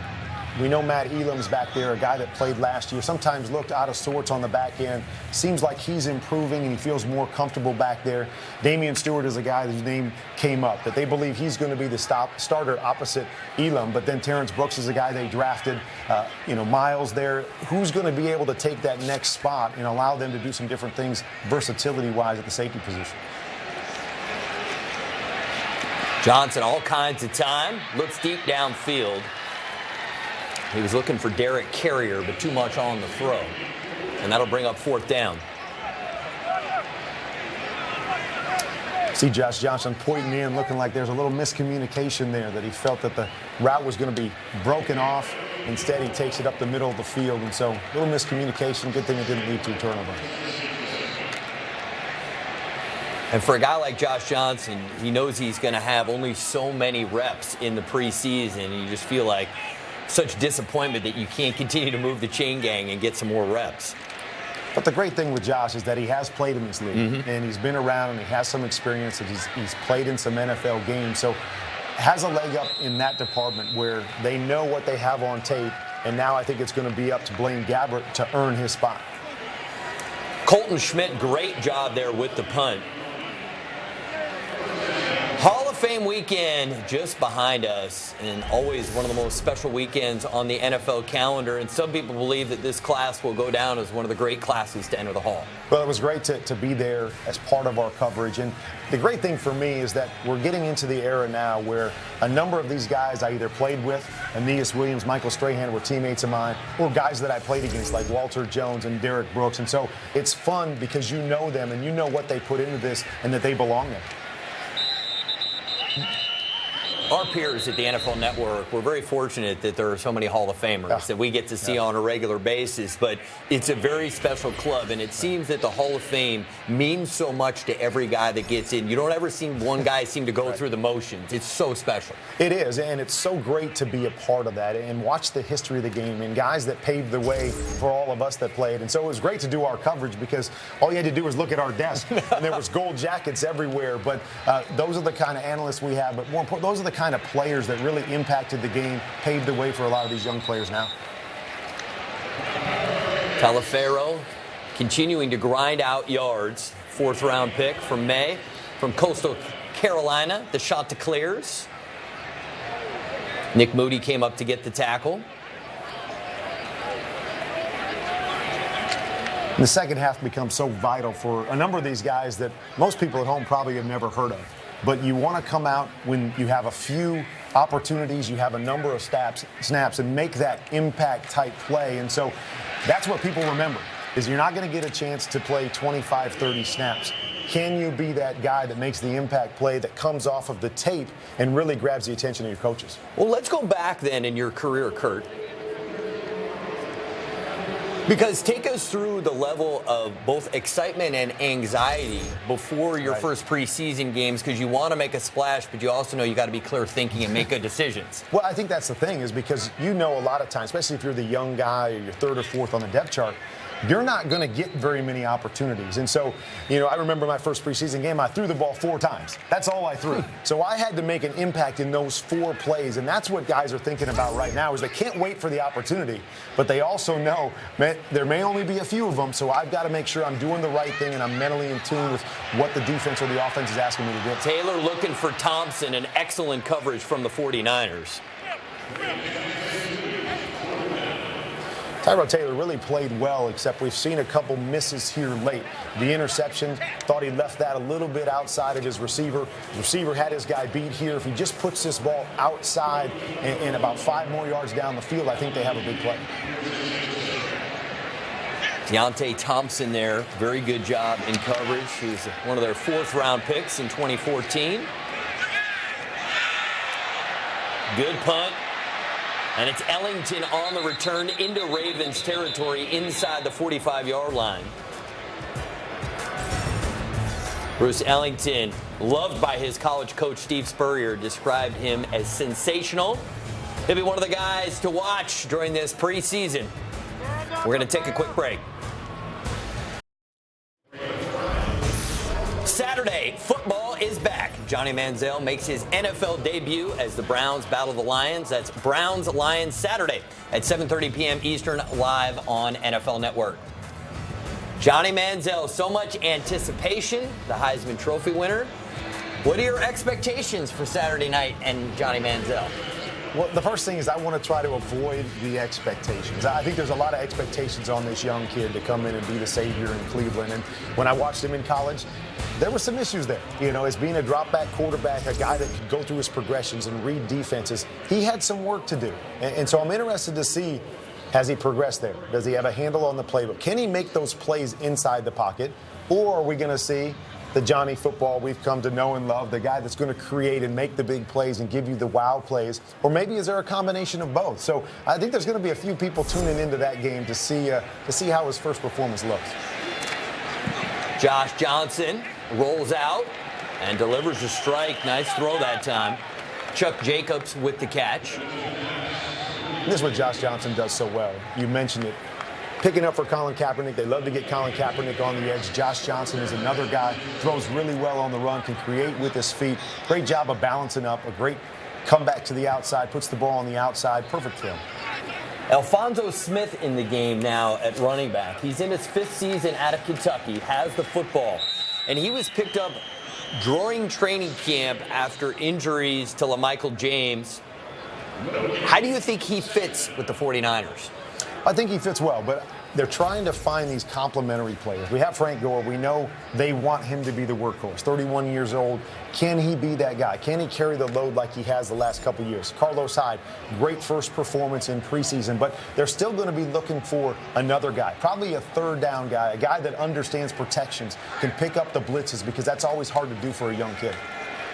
Johnson on target again. It's Derek Carrier with the catch. Doesn't turn into much, just a gain of a few yards.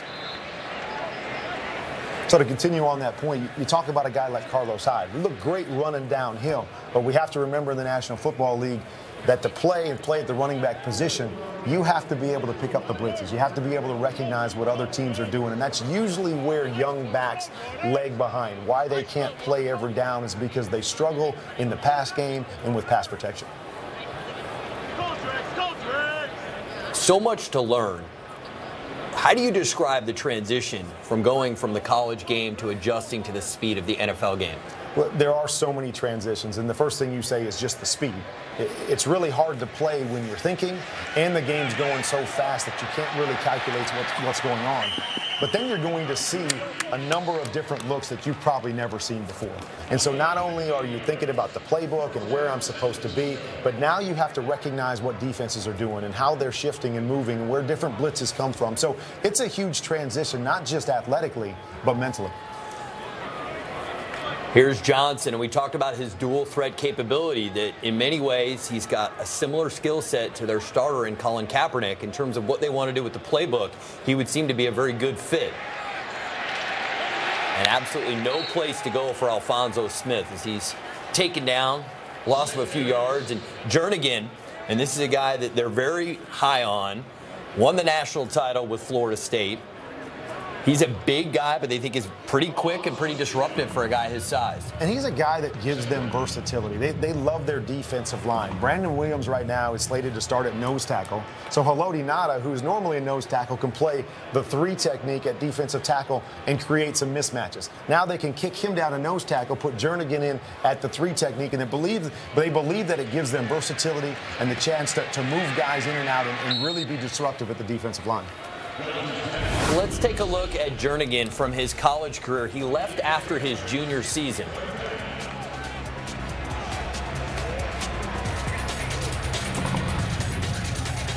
And you see the size, the explosiveness, the athleticism. And when I talked to John Harbaugh, he was saying that they felt this guy was a top 20 pick. He fell to them in the second round, so they couldn't get him off the board fast enough. And so even though their defense was a top 12 defense and you think they might want to address the offense, first 3 picks in the draft were defensive picks and guys that they believe can be difference makers for them. Ellington with the catch, and Ellington first down and more. Bruce Ellington. And Colin Kaepernick had this quote about Ellington. This is what you want to hear from the starting quarterback. He said, quote, "He doesn't play like a rookie," which is about as good a compliment you can have at this point in the calendar year. And usually we're talking about mental at that point. When he doesn't play like a rookie, it means he's in the right place. He's where he's supposed to be when he's supposed to be here. And what I love about Ellington is he's been impressive tonight. We've seen him make some catches, but we've also seen him on special teams. And a lot of times when you're coming down to that 5th or 6th wide receiver spot, you've got to be able to do more than the other guys, not just play wide receiver, but add in special teams as well. Ball comes out, recovered by the Ravens. D'Angelo Tyson. We've got a stoppage, 5:07 to go in the third quarter. And the Ravens defense creates the turnover. It'll be Ravens football when we come back. As here we take another look, and Johnson just never had a good handle on the football. This is the year you draft, play, and win from anywhere. NFL.com Fantasy has all the new apps for your phone and tablet. Sign up for free at NFL.com/fantasy.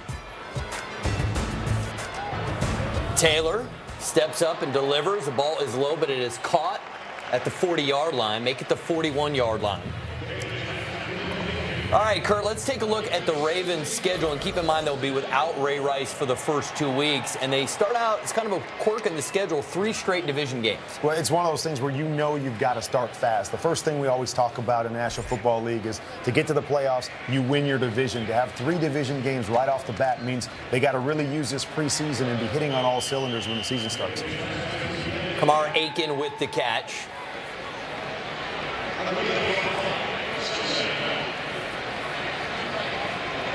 Continue to look at the schedule for the Ravens because you look at games like at Indianapolis. Everyone thinks Tampa Bay is going to be better this year with Lovie Smith and Josh McCown at quarterback. So we talked about how the Niners have a tough start to the season. Baltimore's is no picnic either. Well, and you throw Atlanta in there, who had a disappointing year last year, but everybody expects with their explosiveness and the playmakers they have for them to be back on track as well. So you look at that schedule and you say, man, every one of those is a formidable opponent coming out of the blocks that you're going to have to get a couple games against some really good teams early on. So many of the things we've touched on with the young guys, watching Hard Knocks the other night and seeing what the Falcons' young players are going through, all they've got to manage between moving their family to a new city, getting familiar with the playbook, and then knowing they're only going to have so many plays in a preseason game to try to make a roster. Hard Knocks really manages to put it in perspective. And maybe having to learn a song or two that you have to stand up and sing in the lunchroom. But it is. There's so many things on their table when it comes to just learning the football side of it and being able to manage that side of it. And then to be able to manage being a rookie, bringing breakfast in the morning. Make sure you don't forget that. To make sure you line up in the right spot, but you also get to meetings on time. And like I said, make sure you sing your fight song really, really well. I have a feeling, Kurt, you weren't too hard on the rookies. I got a feeling when they needed someone to give them a little pat on the back, you were the guy there to keep their spirits up. Gary Kubiak, this is his first preseason game as the offensive coordinator with the Baltimore Ravens. In his 8-year run with Houston, that program headed in the right direction the whole time, and then last year it seemed that things out of his control went wrong. And I think when you look at Gary Kubiak and you look at his tenure in Houston, you see there was times he was a top 5 passing offense. There was other times he was a top 5 rushing offense. And so he brings both things to the table, that he knows that based on the skill set of his team, what the strengths of his team are, that he can teach and coach both aspects of football. And that was one of the things John Harbaugh raved about. He said, why I brought him in was because I think he's a great teacher of the game. He's a great teacher of this zone offense that they become so good at it, and this play action, really teaching guys how to play the game. And so that's where he thinks he's going to give them a huge advantage this year. Well, the one thing that stands out here is the rushing yards per game, down to just 83 last season. Why is Gary Kubiak so well recognized for his stretch play? What makes it different? Well, I don't know if it makes it different. I think it's all about consistency. You know, when you're talking about the stretch zone plays, it's all about that offensive line, that unit up front, really being consistent with one another. You can't leave gaps. You can't leave holes. And what it does, it makes it easy on those running backs. So it's really just stretch, and as soon as you see the hole, put your foot in the ground. It's one cut and get north and south. 4th and 10. Decision time here for the Ravens. It's going to be a long field goal attempt. And if a guy has enough leg to do it, it's Justin Tucker. Last year, he made 33 field goals in a row at one point, the 4th longest streak in NFL history. It looks accurate. Does it have the distance? Makes that look easy. Justin Tucker, well done. 3 made field goals on the night, and the Ravens now lead 16-3. 2:17 to go in the third quarter. We'll continue to talk NFL when we come back. Introducing NFL Now. The newest NFL app brings you the biggest NFL video library on the planet. Select your favorite teams or players, and NFL Now delivers you nonstop videos on all your devices. Get NFL Now today at NFL.com/now. Baltimore has looked good on both sides of the football tonight in the preseason opener for both these teams.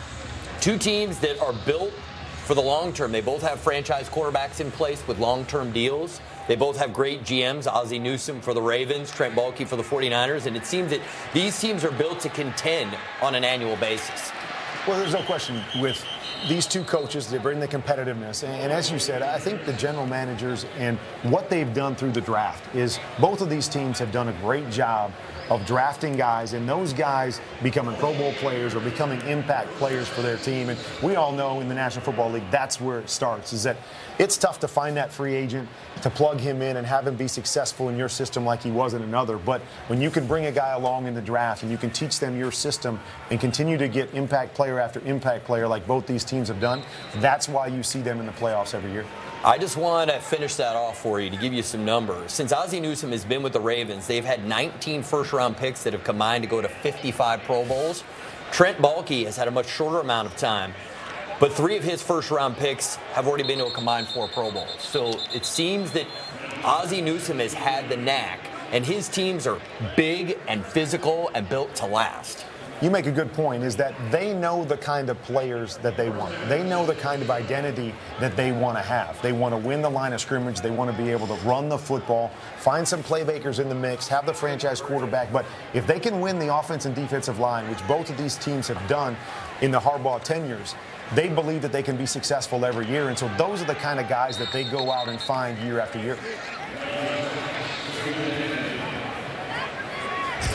Ravens first-round success. There is 19 total picks, 10 Pro Bowlers drafted who've combined for 55 Pro Bowls, and they have a combination of 4 guys who have either been the offensive or defensive player of the year. So it's well recognized, but I feel like you could talk about Ozzie Newsome all day. He just seems to have a knack, along with his scouting department, and a lot of the guys in that organization have stayed. Even though you can maybe have an opportunity to be the guy at another place, the Ravens have had great stability.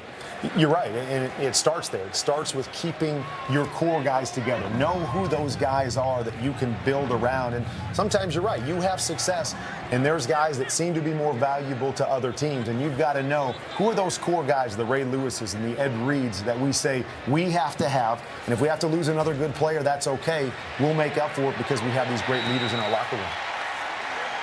Johnson runs out of time. Nicholas DeMarco comes in to get the sack. The initial pressure came from Arthur Brown. Brown, they moved up last year to get Arthur Brown in the second round.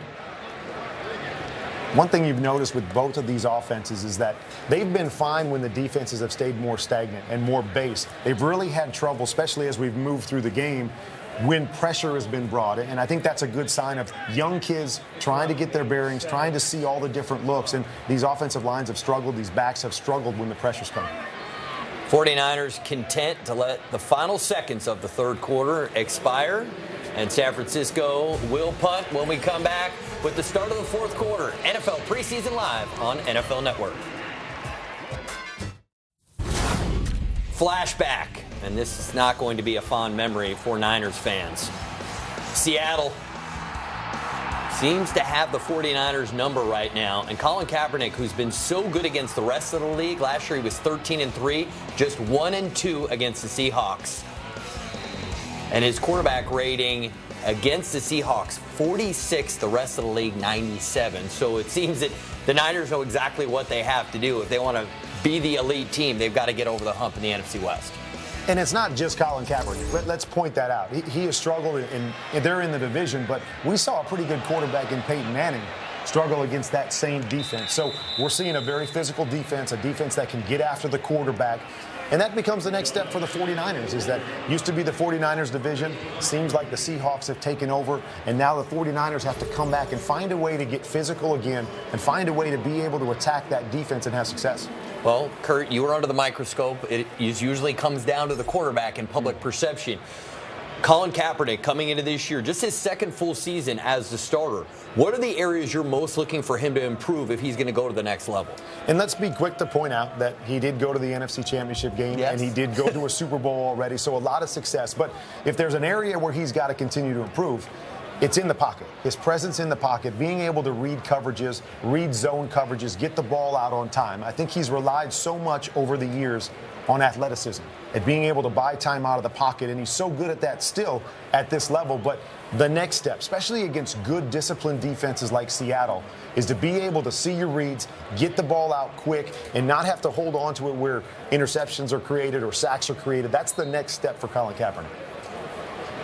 And for both these teams, the standard is so high in terms of what their expectations are, wins and losses. I mean, San Francisco was 12-4 and had to go to Seattle for the NFC Championship game. So that's got to be on everybody's minds, that you can't afford a slow start because you don't want to have to face that team that you're fighting to get over the top at their place in the playoffs. And you also can't take the other teams for granted. I think it's easy to come out and say, okay, we've got to beat Seattle. We've got to focus on Seattle because if we can overtake them, we'll win our division. But oftentimes you can look past other teams, and we'll look right in that division. The Arizona Cardinals, 10 wins, just missed the playoffs. St. Louis, I believe, may have the best defensive front in the National Football League. So there's some other good teams in that division besides Seattle. And so the key is make your strides and be able to beat a team like Seattle and overtake them. But you've got to win those other games as well if you want to be in the mix. Arizona, to me, is one of the real X factors. When you look at the NFC and you know that there are only so many wild card teams, Arizona was so good at the end of last season. I feel like not enough people are paying attention to their potential in 2014. They went 7-2 down the stretch, and a big part of that was them growing into the Bruce Arians offense. And so I think a lot is going to fall on Carson Palmer, as it does with the quarterback on every team. But can he continue to play like he did down the stretch? And just an indication is we saw how tough it was for the 49ers to beat Seattle in Seattle. Arizona went to Seattle, the second to last game of the year. Carson Palmer threw 4 interceptions, and they still beat Seattle. It gives you an indication of how talented that football team is. Michael Crabtree right there next to his quarterback, Colin Kaepernick. And Crabtree, the key for him is staying healthy, because when he's healthy, he's an elite wide receiver. He is, and you match him with Anquan Boldin, who had another breakout year last year, a Stevie Johnson, a Vernon Davis. I mean, how do you cover all these guys? You know, I had that luxury in some of the places that I played where I played with some great wide receivers, and it became hard for teams to double team anybody because you've got a matchup, a nightmare somewhere across the board, and they're going to have that. If these guys can stay healthy and you put those 4 guys across the board, it's going to be tough even for a team like Seattle to be able to take all these guys away. And because the 49ers traditionally have run the football so well, that makes it even tougher on defenses to be able to try to double any of those 4 guys.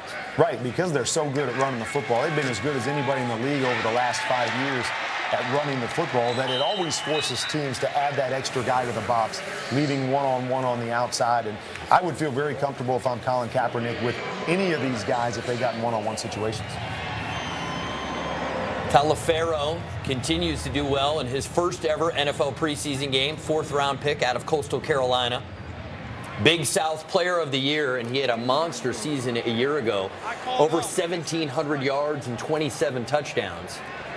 And great coaching oftentimes comes down to utilizing the strengths of a player. And I love what they're doing with Telefero here is that they continue to hand it to him going downhill. We're not going to try to get this 230-pounder out on the edge to outrun somebody.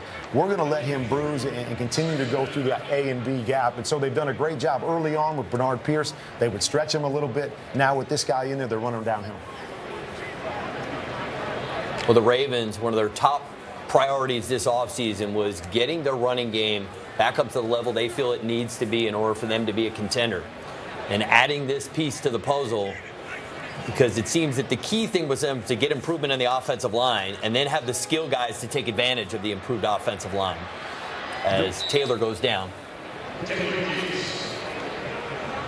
Ray Rice coming off statistically the worst season of his career, and I think the real area of concern is the 3-point yards per rush. But I think, like you've been saying all night, you can't put it on one guy because John Harbaugh told us that the offensive line needed to be significantly upgraded from a year ago.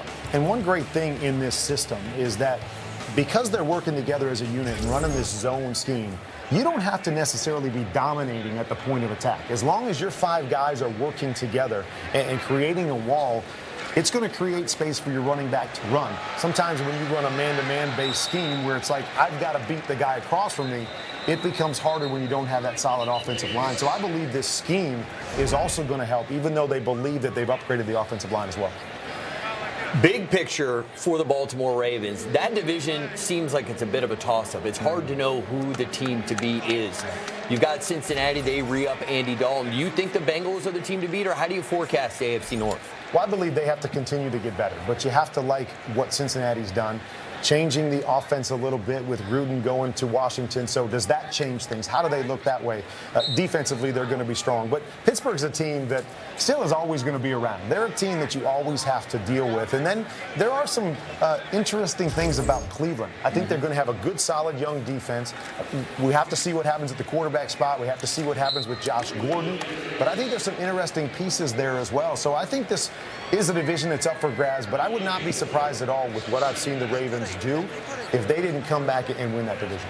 And again, since John Harbaugh has been there, they've been to the playoffs 6 of 7 years, and last year they were 8-8, and they were just a couple plays away from getting to the postseason last year, and they feel that this team is considerably better than the team they had entering last season. And I think the great thing is that the defense was where you had questions going into last year.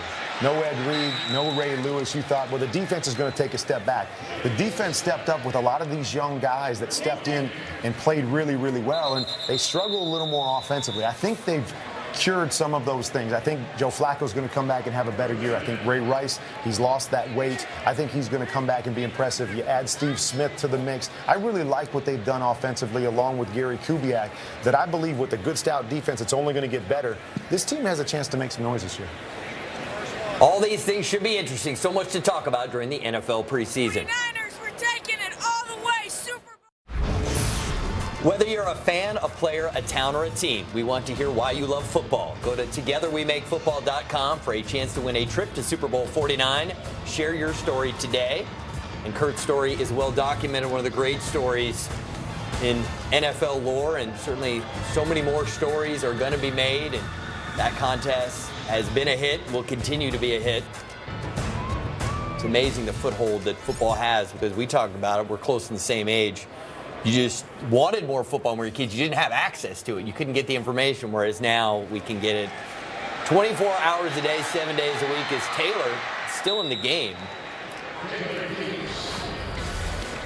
Lorenzo Talafero, 10 carries, 64 yards. What are your thoughts on the big back?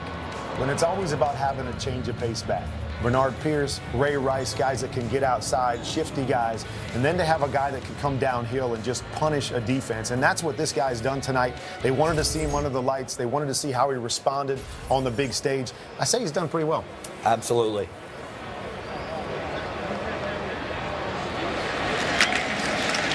And there he is, pushing the pile again. And it's been a theme all night. The Ravens rushing for almost 200 yards right now. And I know the 49ers are beat up. I know it's a preseason game, but this is a defense that prides themselves on stopping the run first. And so as a team that wants to come out and establish the run again, establish the run in this new offense, they've done a nice job. They've done it with a number of different backs, different offensive linemen. So it's a good start for this Ravens offense.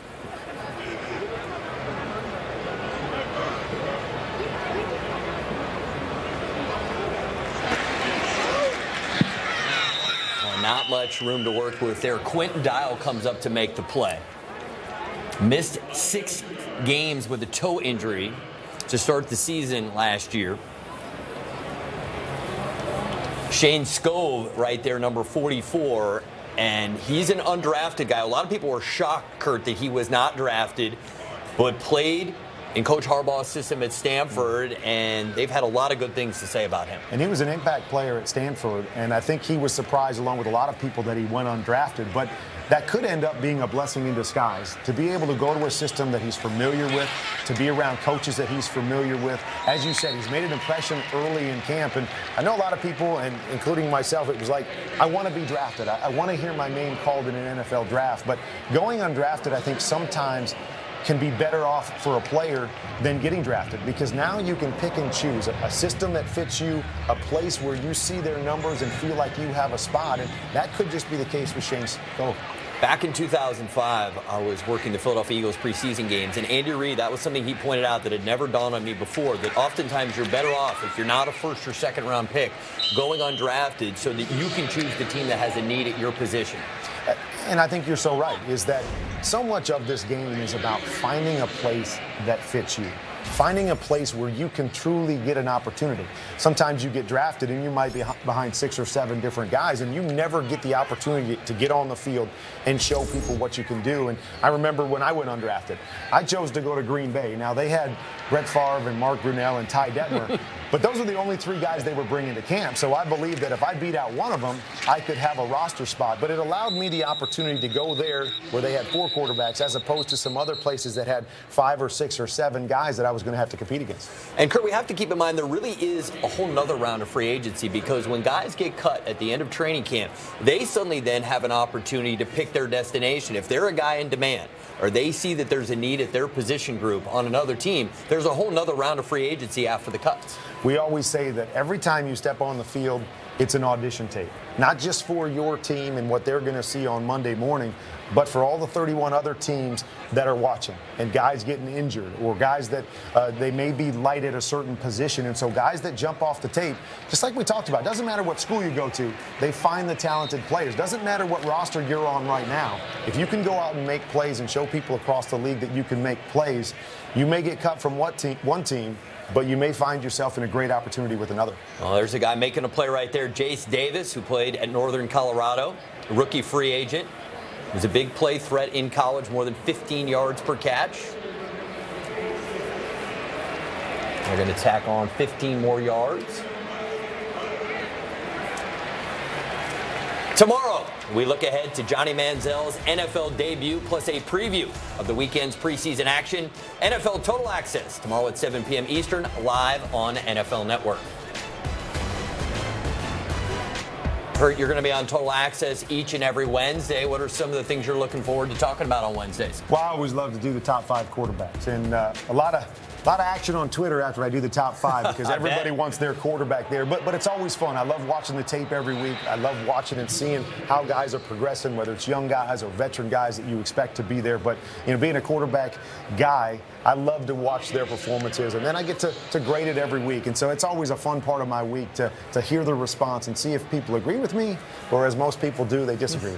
Well, that's what makes it fun, the ability to agree to disagree. But, Kurt, with a few of the franchise quarterbacks in the NFL, guys who are true icons, the Peyton Mannings and Tom Brady's, it feels like there's not many guys that can squeeze into that top 5 on a weekly basis. Well, the great thing about that top 5 is I use it based on what's happened the last couple weeks. It's not just an overall top 5, because you're right. My list would look exactly the same every single week. But sometimes guys get on hot streaks, or some guys show up, and maybe one of these veteran guys struggles for a couple weeks. And so that's what's fun about it, is that every week the list is different, and there's different guys on there based on how they're playing at a particular time. And I think that's what creates the debate. Every time people think Tom Brady, Peyton Manning, Drew Brees, Aaron Rodgers, those guys should be on it every week. But that's what makes it fun, is we shake it up a little bit and we put some of these young guys on there when they're playing well. And one of the young guys, as Taylor here in the red zone, completes it. Touchdown, Ravens. Mike Willie makes the catch. Oh, check that. It's Jeremy Butler. My apologies. Jeremy, this is your moment. Nice touchdown catch. Another great job by Tyrod Taylor. I think he's doing a good job. Patience in the pocket. Nice throw to the outside. He's really done a nice job today. Made the interception throw, which was a little behind his receiver. But outside of that, he's done a great job of managing the offense, making big plays, standing in the pocket and making throws like this.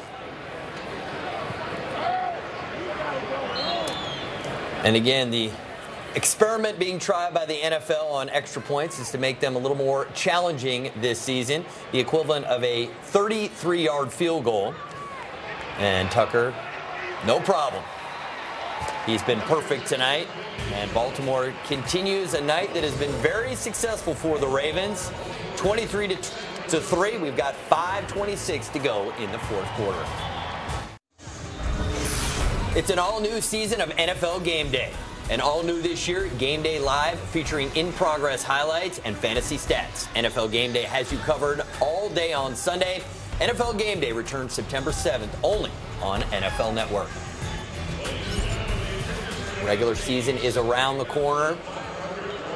But for these players right now, another opportunity to not just try to make their own team, but audition for the other 31 teams in the NFL. You always love when the regular season comes around because you always believe you know who those teams that are going to be there at the end of the year are. The Denver Broncos, New England Patriots, San Francisco 49ers. But what you always love is every year there's usually 4 or 5 teams that's turnover in the playoffs. A team that you don't expect comes out of nowhere. You start to see glimpses of it here in the preseason, but that's what makes the season so exciting every year. I seem to remember a team in the late 90s in St. Louis who had a similar thing happen to them. Nobody expected it, and there came the greatest and fastest show on turf. And the great thing with good drafts, but also with free agency, it allows teams to turn around very, very quickly. You make a couple good moves here or there, and you go from being a 6 or 7 win team to a 10-win team, and you find yourselves in the playoffs. We are going to take a break. 5:17 to go in the fourth quarter. Lots to evaluate for both these teams. A Football Life returns with the most compelling season ever, stories you won't believe, and legends you'll never forget. An all-new season of A Football Life returns September 12th at 9 p.m. Eastern, only on NFL Network. And Kurt, you talked about it. One of the things I think this network is most proud of is the quality of that series, and we're certainly looking forward to what should be another great season of A Football Life. And Chuck Jacobs, who had a 40-yard return and was pulled down by the face mask, was the injured player. And the good news is he's up on his own because he was down for a few minutes. And since he's not on his side of the field, they're going to have to take him all the way around to the 49ers sideline. McLeod Bethel-Thompson is now in at quarterback for the 49ers. In his second stint with the Niners, he originally signed with them in 2011. Last year spent time with the Vikings.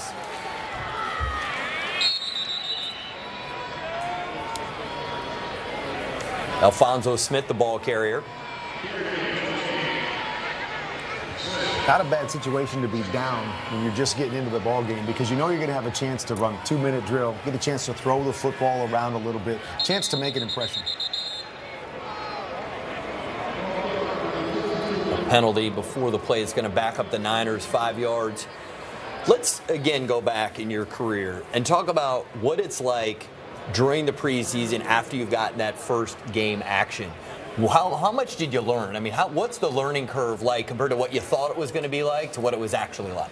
The biggest thing is the speed of the game because you're thinking so much, and sometimes you get out there and everything's a blur, and you go, we've always talked about the speed. Everybody hears about the speed, but what does that look like when you actually get in? And so you want to get in and get your feet wet. And sometimes it's not the prettiest the first time out, but every time you go in, you start to see things. You're able to slow the game down like people talk about. So that's what I think the key is for these young guys. Even if you're getting in for 2 minutes, for 4 minutes, you get a chance to throw 3 or 4 balls. It's a chance to get more comfortable, the anxiety to settle down a little bit so you can start playing football as you know you're capable of. Dallas and San Diego have kicked off, and we are going to join it in progress immediately after this game live right here on NFL Network.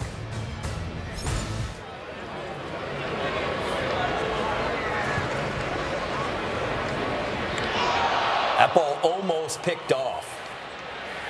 Very dangerous throw.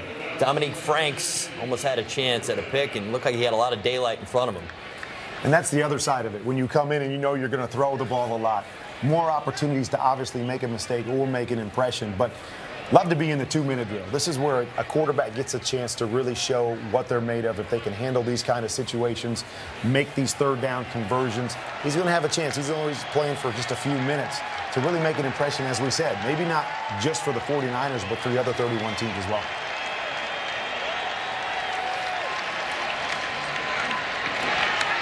And should have been a completion there to Alphonso Smith and probably would have picked up the first down, but instead the Niners now have 4th and 2 to go. And a situation for a coach to say, 4th and 2. We don't work on this very often in a normal regular season game. We're not going for it in this situation, but you get a chance, and through practice and through training camp, you're always doing situational drills. What are we going to do when we get in 4th and 2 or 3rd and long or we're in the red zone? And so a great opportunity for young kids to work on these situations. Bethel Thompson completes it. And that'll move the chain gang in a fresh set of downs. David Reed, another catch. Made a nice impression tonight. Made an impression through training camp. We heard it from the coaches, but they always want to see what are they going to do when you're playing against different competition. David Reed's really made an impact tonight. And David Reed, the intended target there. And there seems to be a small built-in advantage that people don't talk about in that you've got two brothers coaching a lead team. So when they give each other an evaluation of a guy, it's a little bit different than getting it from someone who's not a family member. And David Reed was with the Ravens, now with the Niners.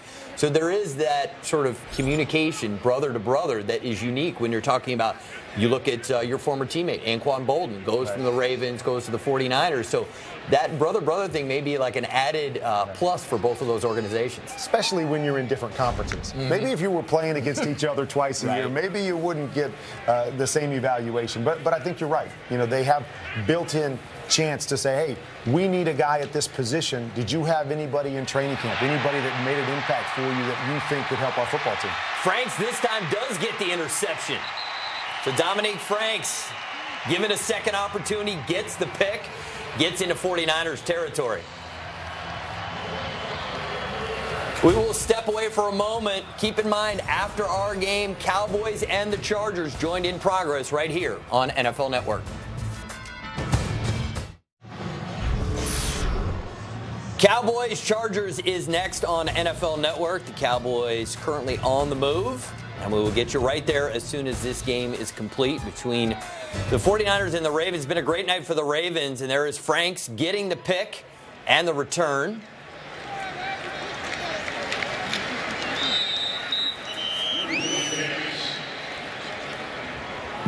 Sierra Wood in the game at running back for the Ravens.